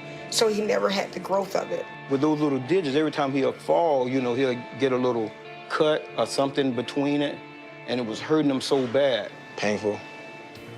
I mean, that is the pain that I can never forget. He dealt with the pain until he was 4. Then, Shaquem had had enough. It was in the middle of the night when it happened. I can still remember him yelling, and just crying and screaming. So I get up and I run in there, and he's trying to grab a knife from out of the kitchen in the cabinet. And I was like, what you doing? What are you doing? He's like, I want to cut him off. I want a knife to cut him off. It hurts. I was tired of pain. Only thing I can think is if I remove it, the pain will stop. If I get rid of these fingers, the pain will stop. The very next day, Shaquem had surgery to remove his left hand. The Griffins knew almost immediately it was the right decision. He learned how to tie his shoes before Shaquille. He was able to climb the tree before Shaquille. I try to button his shirt up. No. He pushes me away. I can do this. As he got older, Shaquem's mom, dad, and brother encouraged him to pursue his athletic dreams. Everything he wanted to do, it was like, well, we're going to test it out and try to find a way you can do it on your own. I test it out with one hand. If I can do it with one hand, you can do it with one hand. But along the way, there were coaches who only saw an arm that ended at the wrist, not the athlete it belonged to. Even at UCF, the program that recruited both twins, Shaquem saw the field just 3 times in his first 2 seasons. He wanted to give up at times. He just felt like maybe it just wasn't meant to be. You know, my main thing was being the protective brother I am. It's just you got to push through it. You can't control everything. Being a freshman, sophomore, I didn't really understand what that meant. As I got older, I was like, it's true. You can't control everything. Sometimes you have to let go and let the process play itself. It wasn't until Scott Frost's staff took over and converted him to linebacker that Shaquem finally got his shot. Last season, he tallied 11 sacks and was named the conference's Defensive Player of the Year. He doesn't want to be seen as having a disability. He just wants to go out and play football like everyone else. No matter what happens, we down for each other. Hell yeah. Offense, defense, special teams, we banging. Hell yeah. Right. I feel like my purpose is to make a difference. Is to get rid of doubters. Somebody tell you can't play football, prove them wrong. He has become a defensive leader for the UCF Knights and an inspiration for kids all over the place, guys. His brother tells us that after our story aired last year, he received text after text, tweet after tweet from other people who have dealt with amniotic band syndrome, telling him essentially he's their hero. They now are pursuing their own dreams because they're convinced they too can follow them and achieve them. So, Jim, what a remarkable story. And there is Shaquem Griffin, who will be a big part of UCF's quest. Finish this part of the season undefeated and with an American championship. They take on Memphis in less than an hour. Wheels Up every week. Make sure that our celebrity guest picker gets to site. Uncle Luke, Hurricane fan extraordinaire. Luther Campbell, 2 Live crew back in the day, will join us. And aerial coverage presented by Goodyear. Goodyear is committed to honoring the excellence of athletes in college football, hard work and determination on and off the field. They have been part of limp-worthy athletes for more than 60 years. Goodyear, the official sponsor of the college football playoff. The college football playoff that has never existed without Nick Saban, but perhaps some ancient by Pizza Hut. Hut rewards, some clever ones out here today. The Rock, greater than Howard's Rock. Impressive. You like the old school shot there? Yeah. I'm not quite sure what that one meant. I know what this one means. Miami left his chain in Pittsburgh. I'll tell you later. Ouch. Ouch. This guy left, he's turned it down. Everybody's turning it down. Hey, get in line, pal. Why are you different from anybody else? See, turntables have gone in a different direction. A little state bragging rights, so UCF might have even more. Mark and change team colors. Play the Tigers, and you see the last time they met, 2015, Kelly Bryant came in for Deshaun Watson, scored a long touchdown. Like this, our buddy Jim Cantori didn't even show up for these Hurricanes. Although there's no apostrophe in Hurricanes for that, by the way. And the SEC, ACC rivalry that comes on.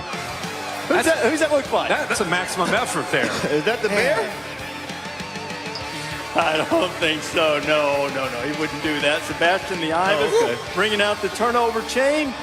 We'll show you the sign of the week coming up. Just a little bit here on College Game Day. We're pleased to be joined here on the set in Charlotte by Alabama head coach Nick Saban. he's a favorite around here. Yeah. This is the ACC. What do they care about Nick Saban? Everywhere he goes, when you're the king, that's what happens. Well, I mean, Clemson shouldn't be bored. That's Miami. It's respect. That's respect. Now, it's because of all the winning, and you've been in every playoff so far. What is this week like for you now, having to sit and wait to see what happens on Sunday? Well, I think what we have to focus on is what we can do right now, which is basically focus on recruiting and kind of see what happens today in some of these games and see if we have any opportunity to move forward. What would it be like for you watching the games? How will you watch them? Nervous or just wait and see what happens? Just kind of wait and see what happens. You know, I hope that everybody wants to put the best 4 teams in there and that they look at the total sort of value of the total body of work that every team has done. And I think if people do that, we'll be fine. All right, so Auburn and Georgia play for the SEC championship. Nick's going to help us break that down. It is the Deep South's oldest rivalry. Auburn and Georgia meeting for the 122nd time. It's tied for the second most played rivalry in the sport. But it's the first time that they've met in the championship game. Now, we know what happened 3 weeks ago when Gus Malzahn said this Yes. We whipped the dog crap out of them, didn't we? Yep. Ooh. Whip the dog crap out of them, all right. 40-17, and typically that has been a good omen for Auburn. Prior to the game in the regular season this year, Auburn had won just 2 of the previous 11 meetings, but after beating Georgia, they'd gone on to play for the national championship. Have to beat Georgia again if they want to keep that dream alive in this meeting. We've been in the playoffs for the last 5 weeks, and it's just another step along the way for us to reach our goals. There's a lot on the line, and I don't think anybody on our team would think otherwise. If you don't advance, then you get a token of appreciation, and you get a chance to go play a good bowl game, but it's all about advancing. The Auburn Tigers, for the second time in 3 weeks, have defeated number 1. You look at our schedule. I don't know if anybody's ever played 2 number 1s and a number 2. Our schedule speaks for itself. Especially if we beat Georgia in the championship, we definitely should be in the playoff. What's at stake is the SEC championship. Whatever comes after that, comes after that. It's a lot on the line, and we're going to play like our hair is on fire.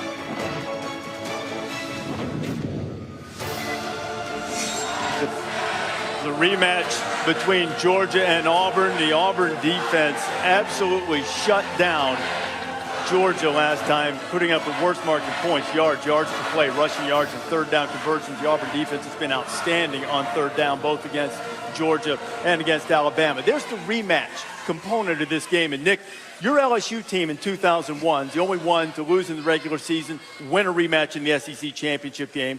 You won a rematch in the national championship game at Alabama against LSU. What changes for a coach when you're on the team that lost in the regular season when you get a second shot? Well, I think the big thing is what happens with the players. The emotion that the players have for a game like this is really important to how they go out there and prepare to play in the game, and channeling your emotion in the right direction is the most important thing in terms of getting the kind of execution you need to be able to play well in a game like this. Coach, I'm going to tell you why I think Georgia's going to beat Auburn. 1, they're going to run the football. They'll lead the SEC in rushing. 2, they play solid defense. They're number 5 in the nation in scoring defense. And last but not least, the game was in Atlanta, Georgia, not Auburn, Alabama. Yeah. And I think that's a big, big factor. If you go back to that first game, it goes back to what Coach talked about, the emotions. When Georgia went into Jordan-Hare, they were the number 1 ranked team in the country, and nobody thought that Auburn could beat them, and they played with a big chip on their shoulder, especially Kevin Steele and his defense. They were incredibly well prepared. Georgia came in with their running game, trying to protect their young freshman quarterback, and we knew this is when we were going to really learn about if Georgia could win that way. 8 or 9 guys at the box consistently on early downs. The gaps, they were so gap sound. They did a great job of getting off blocks at the defensive line. They just ate that Georgia offensive line up. They're slanting, they're angling, safeties up. I mean, you're Nick Chubb, one of the best backs. There's nowhere to go. And then it put Jake Fromm into third and long situations. Yeah. He is not equipped, and this offense is not equipped, especially in that environment, to be able to deal with this. The offensive line didn't give him time. Yep. They were 3 of 14 on third down because many times, as I said, it was 3rd and 8, 3rd and 10. They'd show blitz, they'd get out of it. They did a great job of confusing that offensive line throughout the entire game. So now, 3 weeks later, you're coming onto a game, neutral field that Coach just talked about. Des, to me, it's a completely different set of circumstances for Jim Chaney using Jake Fromm in a different way. Yeah, and because they were dominated at the line of scrimmage, especially Georgia's offense, it's going to be imperative to get the ball out of Jake Fromm's hands quickly. I think offensively, we're going to see Georgia go to their quick game. Their quarterback, Jake Fromm's a freshman. They were dominated when they played Auburn, and Auburn's going to come after this guy time after time again. The first thing they're going to have to do is run and attack the perimeter of Auburn's defense. They're too stout in the interior, so watch, they're going to pull guys, get them out on the edge, and let running backs like DeAndre Swift go out there on the perimeter and do most of their damage. And then when Auburn brings pressure, because they will bring pressure, Fromm's going to have to get the ball in his hands quick, know where his hot reads are or his checkdowns, get the ball to the hands of the receivers, the tight ends, and let them go out there and make the magic happen. And third, when he has an RPO, a run-pass option, and they have 7 men in the box, once again, get the ball out there to the receivers. Make sure it's a quick, decisive decision, and read the defense. Pre-snaps reads are going to be very important in this game for Jake Fromm as a quarterback, and he has to make sure that he gets the ball out of his hands very quick because Auburn's going to pressure this young man in the SEC championship game tonight. Great stuff, Daz. I think the other thing that I would do is you got to mix in more play action on early downs. Make those linebackers and safeties have to think about, is it a run or is it a pass? I think they became at times a little too predictable. This is in that first matchup. Look at this. 1st and 10, 9 guys up. They're determined to stop Chubb and Michelle from running. And look how everybody's up. Play action, it makes it easier to block, gives a quarterback rhythm, confusion because they're anticipating run. And this led, by the way, to a big gain and eventually a touchdown. People forget about that on the opening drive. How about this early in the second quarter? Same thing, 1st and 10. All those blue jerseys up tight, put the ball in the belly of the running back. Look at the safeties and linebackers coming up. Now you got one-on-one on the outside. This is here. This is a touchdown. The corner falls, and they just don't connect. If they hit that, it's a touchdown. It's a different game. So, Coach, I'd love to ask you, what can play action on early downs do for Georgia to a linebacker, to a safety, and to Kevin Steele as a defensive coordinator? Well, I think in this first game, Auburn really dominated the line of scrimmage, both sides of the ball. Yeah. Georgia had struggled to run the ball. Auburn really stopped their running game. So I think it's going to come down to the quarterback being able to connect on downs where they don't expect them to pass. Right. And then doing a really good job on 3rd down to keep the ball and keep drives alive. So those two things to me are going to be the real key to this game. And Auburn did a better job in all those regards in the first game. And it's going to be real critical for Georgia to be able to do a better job in that regard in this game. How does the mindset have to change when you decide to put a little more trust, a little more of the game on your quarterback? It reminds me a little bit of the change in 2011 from your first game against LSU to putting more on A.J. McCarron in the second game. Is that similar to what Georgia's going to have to do with Jake Fromm today? Well, I don't think there's any question about when you're playing big games, you got to trust your players. You got to trust your players, and Jake Fromm's going to have to make plays. But I'm going to tell you something. Auburn's quarterback is really, really playing well, and that guy could be the difference in this game. He certainly was a difference in our game. Yeah, Jarrett Stidham was terrific. He's played better and better as the season has gone along. You know, it's another transfer quarterback, a transfer quarterback that has worked out well for Auburn. Cam Newton, Nick Marshall, and Tom Rinaldi joins us now. And Tom, everybody thinks they understand the transfer story, probably some kind of trouble or position change or something. But this is a little bit different in this transfer situation that brought Jarrett Stidham to the Plains. Reese, 1 year ago today, the first Saturday in December, Jarrett Stidham wasn't under center or reading defenses or making plays. He was sitting on a couch in Texas. And at 5:02 in the afternoon, he sent out a tweet which said, "Can't wait to be playing on this day next year." He hit send. He was watching the SEC championship.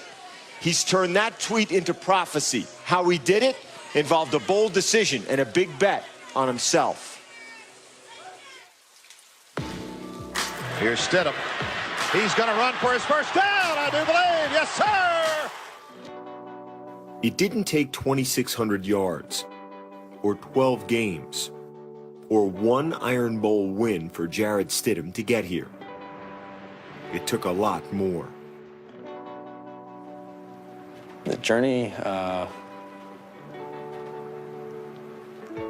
gosh, it's been challenging. It's been really challenging. 2 years ago, Jarrett Stidham's future seemed open and clear.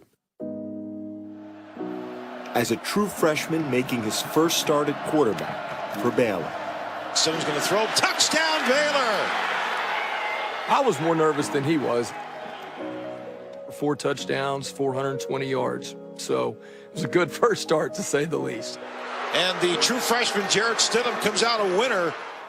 This 19-year-old kid coming in and leading the 6th team in the country, or whatever it was. I mean, nobody really knew what to expect. Just 2 games later, against Oklahoma State, Stidham broke a bone in his ankle. His season was over. And by the next spring, so was his career at Baylor. Breaking news from Baylor. Art Briles has been fired. The firing comes in the wake of a report into those schools' response to alleged sexual assaults. I had no idea that it was going to happen. I had to decide what, my career was going to hold from that moment on. We knew that if he left, he had to leave the Big 12 because of eligibility restrictions. He knew, in essence, our whole life was about to change. Some of my friends at Baylor said I was just kind of quitting on him. I was good with living with the fact that I was making my own decision and I was going to have to live with the consequence, good or bad. Stidham left Baylor and enrolled at a school without football, McLennan Community College in Waco. And last season, this was his team, the Midway High School Panthers. I said, do you mind if I come run your scout team for the varsity defense? He walked out there and had his helmet on. Our kids didn't even know who he was. And he starts throwing. And I mean, immediately you can tell that he throws it different than a normal high school quarterback. It was a cool feeling just to be around a team again, regardless if these kids were, 15, 16 years old. It's been a long ride. I mean, it's been a long ride. The ride has taken Stidham here, to a different state, different conference, different system, and an even bigger stage. Jarrett is a lot more mature than his age. He's a great player, a great talent. We knew that. We recruited him out of high school, and then when we heard that he was opening it back up, I mean, we went after him. From a year ago, practicing with high schoolers to the quarterback who helped Auburn win the Iron Bowl. This time Stidham keeps it. He scores! Touchdown, Auburn! I never knew I'd be playing the SEC championship, and especially where I was this time last year. He appreciates it a lot more after the 7 months that he spent away from the game. And if you appreciate something, you work hard at it, then it's going to be good. I don't really know a good word to describe it. It's been a blessing. It's been a big blessing. Stidham never expected to leave Baylor, and he remains close to Coach Art Briles. When he was making his decision, it was between three teams, Texas A&M, Florida, and Auburn. Reese, I think we can see how the fates of those teams might have revolved around Jarrett Stidham's decision. It's only one of the three not making a coaching change now, Tom. Excellent piece on Jarrett Stidham as he gets ready to lead Auburn to the SEC championship game. See some of the winners of college football's postseason awards. Winner of the Home Depot Coach of the Year. Tune into the Home Depot College Football Awards presented by Gildan, December 7th, 7 o'clock Eastern Time. That's Thursday night. I have a sneaking suspicion that there might be some hardware going to that fella right there. Number 6 for OU. He's greeted here in Charlotte as well. Coca-Cola Zero Sugar counting us down to kickoff, just over an hour away from the Big 12 championship game. Baker and the Sooners against TCU. What do you have for us, Maria? Well, I'm here with the winner of the Game Day Sign of the Week delivered by Pizza Hut Rewards. It's the Thompson family, but Charlie Thompson, he thinks that rings are better than chains. So, Charlie, tell me why Clemson's going to win. Their defense is going to stop Miami's explosive running game.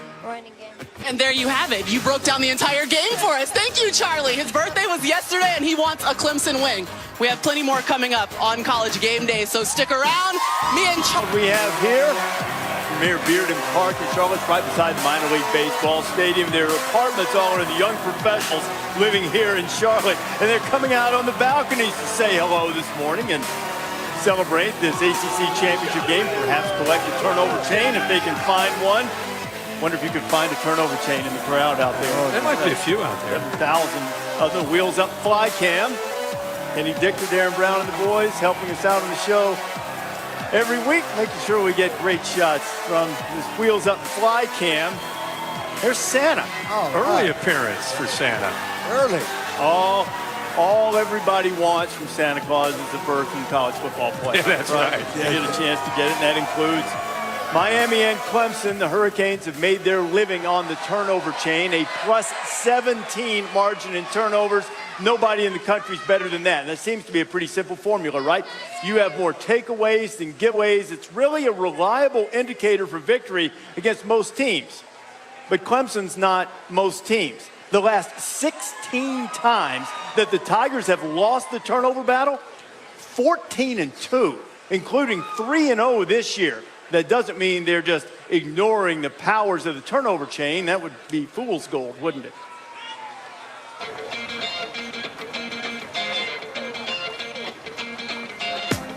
Yeah, they got their swag back to the U. The biggest challenge is not some chain on the sideline. The challenge is blocking them guys and making the competitive plays, protecting your quarterback. People talk about dual threat quarterbacks. And they got one. The quarterback's obviously, he's a playmaker, likes to scramble a lot. I think it's going to be huge for D-line to get to him. They do a great job, making plays. I'm confident in my guys, just to give them opportunity to make a play on the ball as well. I feel like personally defense always kind of brings that oomph. When the defense makes a big play, get off the field, makes turnovers, it electrifies everything. It ignites the whole team. Dexter Lawrence from Clemson was asked what they get if they get a big turnover. He said that usually a high five or something. not really that fancy. Yeah. You guys have the belt at Alabama. I think Clemson in a couple of classics the last couple of years. When you go into a game against the Tigers like this, what's number one on the agenda when you're dealing with their offense? Well, they have a great offensive system and scheme, and I think Deshaun Watson was probably the most dynamic player in college football last year. Yeah. And they may not be quite as explosive this year, but they still present a lot of problems the way they spread the field, the plays that they run, having a dual threat quarterback. I think all those things are huge factors. But I think the Clemson defense is going to be the real difference down the road here in these big games. They got a great front seven, and they can rush and they can affect the quarterback. And when you can do that, you have a great chance of being a dominant defensive team. And you talked about turnovers. When you have a great defense, you can turn those turnovers around because they put the fire out for you. Coach, that's a great point about Clemson's defense. And if Miami's going to be competitive and maybe win this game, the Miami defense has really got to emerge with those turnovers and just doing a good job up front. When we watched him play against Virginia Tech and especially Notre Dame, they just were more determined and hungry at the line of scrimmage. And they've got some athletic guys up front. Kendrick Norton, he's up against Quentin Nelson, a top 15 potential draft pick, just does a good job of getting off of him with a relentless mode, and they set the edge to that defense. There's nowhere there for Josh Adams to go. That happened most of the night. This is big tonight against Clemson because they love to get to the perimeter. They have got to do a good job of being accountable to the outside. Using the Miami team speed, cannot let Clemson be able to run their jet sweeps. And this is, I think, big on third down. Mixing up coverage. This looks like potentially a man-under situation. They fall into a softer zone. The defensive back Bandy reads the eyes of the quarterback, comes up with one of those infamous turnovers, takes it all the way back for a touchdown, and really took control of this football game. So I think, first of all, you got to understand when you attack, and Coach has done this, when you go up against this style of offense from Clemson, it's deception, it's tempo, and nobody knows that better than Manny Diaz. Nobody's talked about this week. Manny Diaz was at Mississippi State.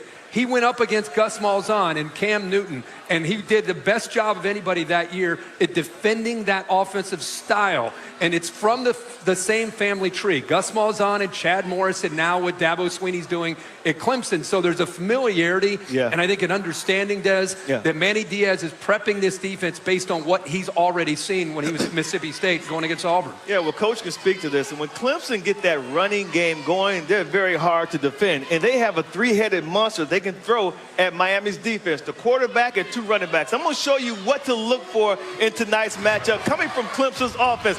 Don't be doing that pose, son. Listen, they got three guys. Each guy brings something very different to the offense. Watch this play right here. First, an excellent cross block by the left guard, Taylor Hearn and DJ Greenlee, the tight end. But watch Feaster. He brings speed, home run hitting speed that erases angles. You're not going to catch him once he gets to the secondary. And Travis Etienne, a freshman 5'10" from Louisiana. You're talking about yards after contact. He just keeps racking them up. Very tough guy to bring down, hard runner. And then the quarterback, Kelly Bryant. When defense tried to overplay a basic run, just like right here, a zone read, you leave a one-on-one situation where Kelly's going to make a guy miss. Just like that, very dynamic with the ball in his hands, similar to Deshaun Watson. They have a three-headed monster that they're going to throw at Miami's defense when they have to run the ball. That's going to cause huge problems for Miami tonight, Coach. I'm going to tell you a few things that jumped out at me by Clemson. First, they won 20 of 22 games away from home. They've won 10 of 11 versus top teams, 15 teams in the nation. And this is my favorite. They won 41 straight weeks in the top 10. 41 straight weeks, and that's tied with Alabama. That's a pretty good resume, my friends. Pretty good resume. Yeah. I think they're. Go ahead, Coach. I think one of the things that the spread offense does, which Desmond is pointing out, is the running game is relatively simple when you run the spread. Right. But the defense has to declare itself, so the offense has a better opportunity to always get in the most advantageous play. And I think that's the real key, that you can do that on third down as well. You can get out there early. You got a lot of time on the shot clock. Coach calls the right play for the defense they're in. Right. And when the defense shows itself, that's a problem. Now, one thing Manny does is he'll kill and change that defense, which is going to be a real key, I think, for him in this game. Coach, the tempo with the eye candy, the jet motion, and you're handing it. Sometimes you're faking it, you're giving it, and they go play action. What does that do to a defense for Miami? The discipline and eye control is what you have to play good defense. And when all these teams do all this jet rocket motion, whatever you want to call it, they create problems for the defensive players to have discipline, eye control, and look at the right things and play the right plays, and everybody play their responsibility. It's really important that you play team defense when you play against these types of styles of offense. I'm going to bring up one more thing. They've been ranked in the top 10 41 straight weeks. Yes. That's pretty damn good, Coach. They're ranked in the top 1 right now. Yeah, only Alabama. They're tied with you. 41 straight weeks. Top 10. I was going to ask where we ranking on. Yeah, they're tied with you. I brought it up tonight. Hey, what he's waiting for is top 4 on Sunday. See if we can get top 4 on Sunday. All right, Nick, appreciate you being with us. You see the ACC championship game. Kelly Bryant and the Tigers against Miami. 8 o'clock Eastern time, 5 on the West Coast. It's on ABC and always streaming live on the ESPN app as well. Good friends at Wheels Up, make sure that we get our celebrity guest picker here every week. I think the Hurricane faithful are going to like this. Uncle Luke's threatened to quit on the Hurricanes a couple of times over the years, but now everything's all good, ready to go. Leader 2 Live crew will be here. And we also want to welcome out Troy Gagliardo from Ink and Ivy. Oh, man. He's our Home Depot tailgate chef. Nick, thank you for being here. We wouldn't leave you without some fabulous parting gifts. You can take some lobster, take some shrimp with you. There we go. There we go. Home. You guys are smart. There you go. Bring the cake over here. Dive in there. What type of cake is what we dealing with? No, we're on TV. Take a big bite. Well, man, has he been dynamic under Scott Frost, and this offense has been tremendous, averaging more than 48 points per game since that loss. By the way, Memphis has averaged 54. They've scored 30 or more in every game this season. Big plays have been the norm. They've been taken to the house as well. 21 touchdowns of 20 yards or longer. So now UCF trying to win their 3rd ACC championship in school history. Todd McShay with Scott Frost. Your future has always been a story, obviously, since the Nebraska job opened. Where's your heart on this decision right now? Really, I'm focused on this game. I owe it to these players, so I'm not thinking about it.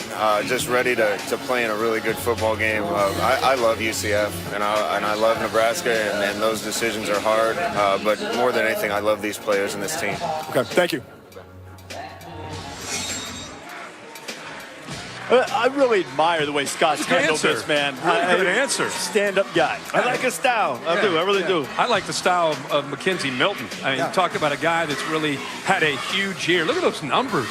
Hey, 30 and 6. He's number 2 in the nation in completion percentage. He's thrown 30 touchdown passes. Yeah, only 6 interceptions. Hey, look at this tweet, guys, about Shaquem Griffin. We just ran the piece here at college. J.J. Watt tweeting about incredible stuff. True inspiration. Wishing you all the best. J.J. Watt will be watching today when Coca-Cola Zero Sugar counting's down to kick off. Thank J.J. Watt for watching Game Day. Yeah, and if J.J. watches him, honestly, if he hadn't seen him play, he's going to be blown away by his relentless style. Very true. Former Tennessee quarterback Riley Ferguson's been spinning it around. Yeah, don't turn it over today, Riley. Come on, man. Riley's got a lot on his feet. Anthony Miller is a quarterback to or a wide receiver of his to watch today. Exactly. And then coming up on ESPN as Coca-Cola Zero Sugar counts us down to kickoff in the MAC. Logan Woodside, how patient has this guy been? He's lost the quarterback battle a couple times, started the last 2 years. Yeah. They blew out Akron in the first meeting. Deontay Johnson, one of his targets. I tell you what, this offense is explosive. I've called a couple of their games this season, and just like Kirk said, Logan, man, he can spin that field. And look at Jason Campbell taking over for Matt Campbell taking over for Matt Campbell, who did a fantastic job. He carried on the tradition. I think Toledo wins big today over Akron. Hey, Terry. Hey, how about it? Hey, Terry. All right, Terry Bowden. I think he's gained a few pounds. Come on, LC. Come on, no. LC, what are you doing, dog? Championship. TV. Okay. All right, T. All right, here he comes. Here he comes. We got more Twitter alert. Lane Kiffin says he was not tweeting, he was texting Herbie and Desmond. They don't respond. I blocked him after 2 weeks ago, so I didn't even know he texted. I didn't even know he texted me. Hey, my battery died. My bad. I had no idea. North Texas and Florida Atlantic. Hey, Lane and the fellas dropped 69 on them the last time they played. I really did. I swear. Oh, man. Oh, the headgear pick. Coming up, will it be Sebastian? Will it be the Clemson Tiger? And up here to give us a little help on making these picks will be our celebrity guest picker. Not Santa Claus. There he is. Hup, hup, drop it, hup, hup. J.D. Power Dependability Awards for cars, trucks, and SUVs. 2 years in a row. Aerial coverage provided today by Goodyear, committed to honoring flip-worthy athletes who demonstrate hard work on and off the field. Goodyear, as you well know by now, is an official sponsor of the college football playoff. Superdog standings, and despite a 4-9 one-loss record, your champion is Mr. Herbstreit with 21 points. Moneyline King. Good job, Kurt. Congratulations, Kurt. Double-digit underdogs. I should be like, you know how to play a game. Everybody, by the way, had a winning record against the spread, so you did a good job. Tell them how I finished 4-9 and yet won. Well, when you pick double-digit underdogs and touchdown underdogs that are huge numbers on the money line, you get rewarded. Okay, good job. Good job. 225 hitter. Yeah, I strike out 200 times, but I hit 500-foot shots. Congratulations, Kurt. I've still got a problem. Learn the rules next year. I've still got a problem with Colorado State with that Boise State loss. Cost it all for me. Put that next week. I know. Put it in the column. I got it. Saturday selection brought to you by Chevrolet, and we are very pleased to be joined by our guest picker, a legend, Luther Campbell, Uncle Luke, Hurricane fan, 2 Live crew. I've got to tell you, though, this picking business is serious. It can, you may be saying me so thorny by the situation at the end.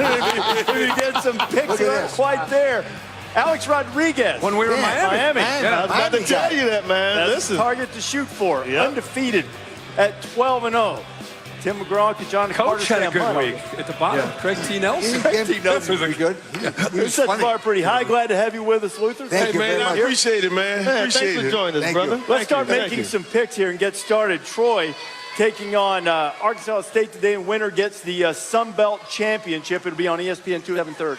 I'm going to go with the Red Wolves. I think their defense is going to be the key to this game, so I'm going with Arkansas State over Troy. Thanks for joining us, man. Normally I see you in overtime at the barbershop, right? Hey, you already know. You know I'm going with Arkansas State. You know my man Trooper Taylor, his son plays over there. Exactly. Bryce, and he does a good job on special teams and plays cornerback good.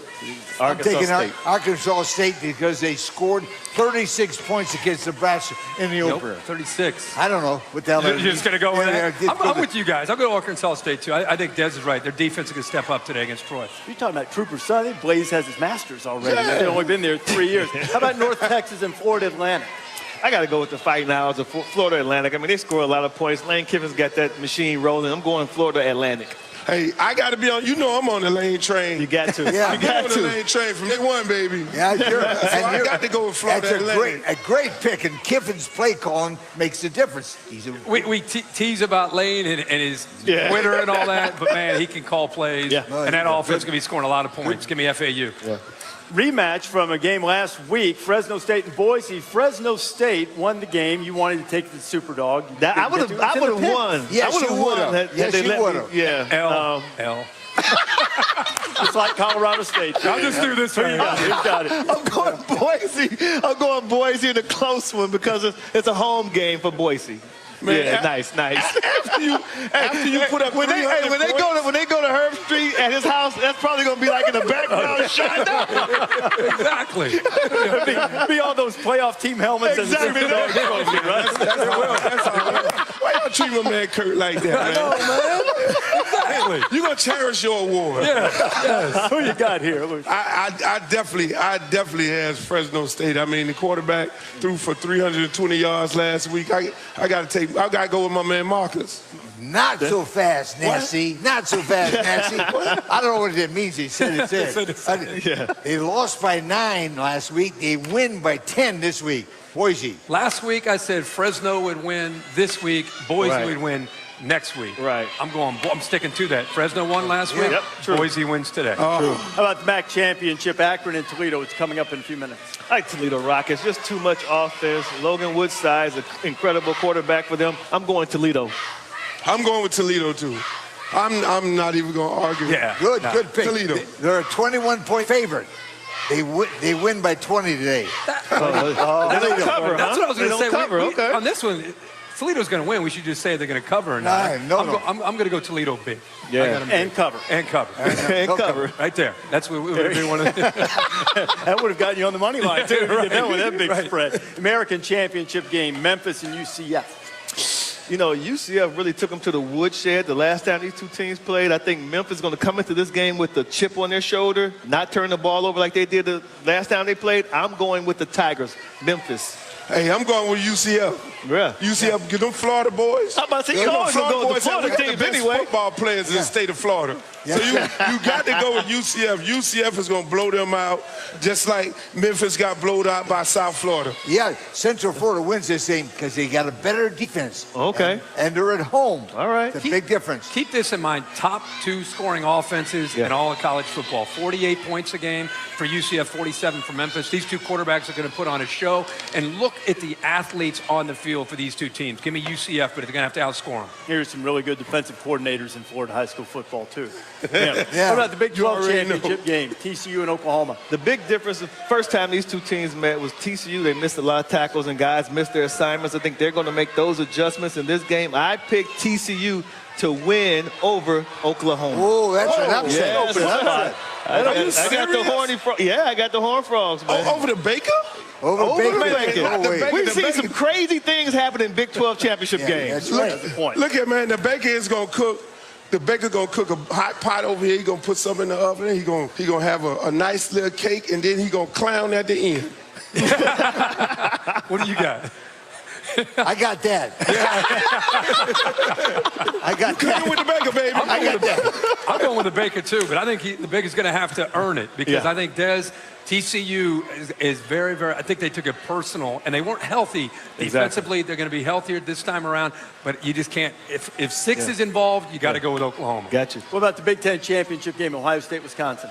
Well, like Coach said earlier, you know, I picked Wisconsin to win the conference championship. I'm not going to jump off of that bandwagon right now. I think it's going to be a hard-fought game. I'm really concerned with J.T. Barrett's health, though, and how he's going to play in today's game. So I got Wisconsin in a close one.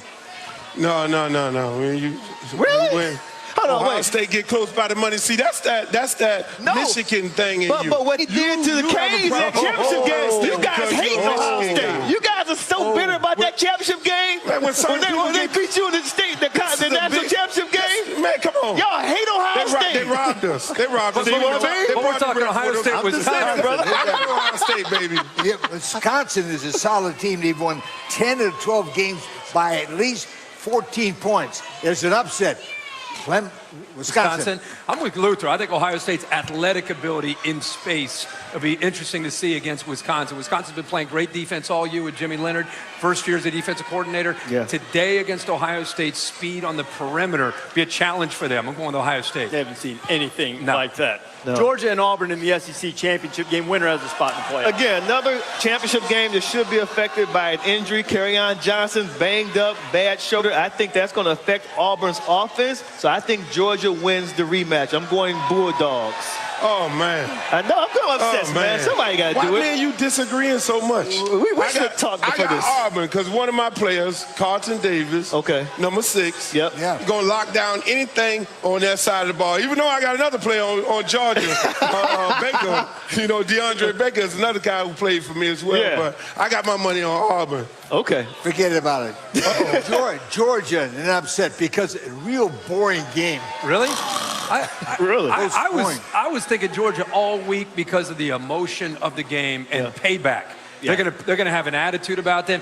And then Nick Saban had to sit here with his crimson jacket on and talk about Auburn the way he talked about them in a very glowing manner. Yep. And it flipped me over back to Auburn. So I'm going Auburn gets them the second time. Okay. Beats Georgia. And then the other de facto national quarterfinal is the ACC championship game, Miami and Clemson. When the Canes joined the ACC in 2004, they were supposed to make this a regular occurrence. They've been mired in mediocrity. But today, a chance to make the U a champion.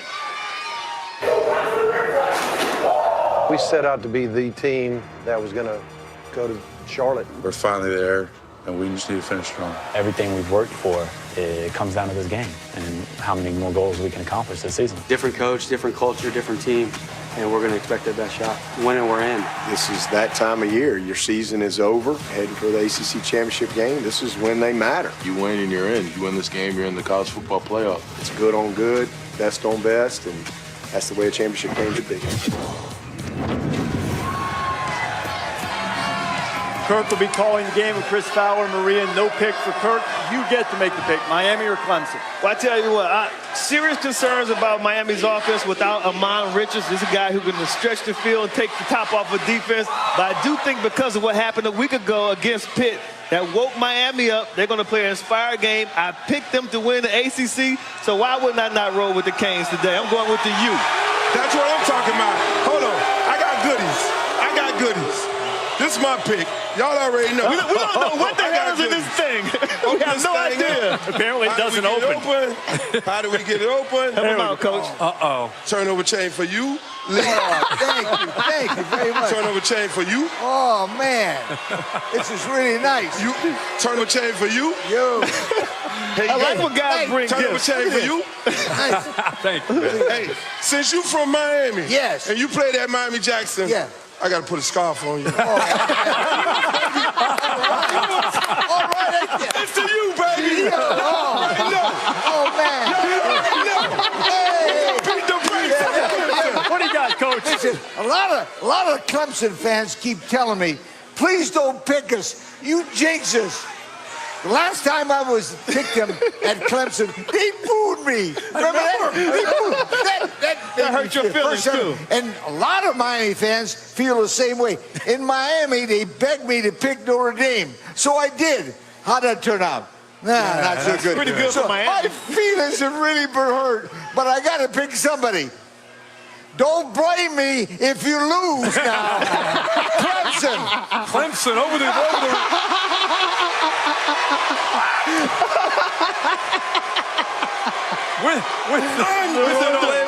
with the Luke Records do-rag on.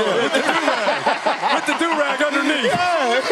Coach, going for Clemson. Will there be playoff spots open? Luther Campbell, appreciate you being here, my friend. Great to see you. Akron and Toledo coming up. MAC Championship. Don't forget selection show at noon on Sunday. Enjoy your championship Saturday, everybody. It'll never happen.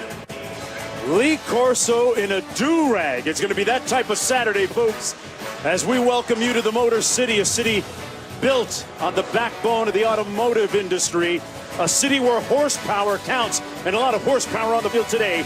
Akron and Toledo, this conference with a long procession, strong lineage of dynamic football. Bennington's going to go deep.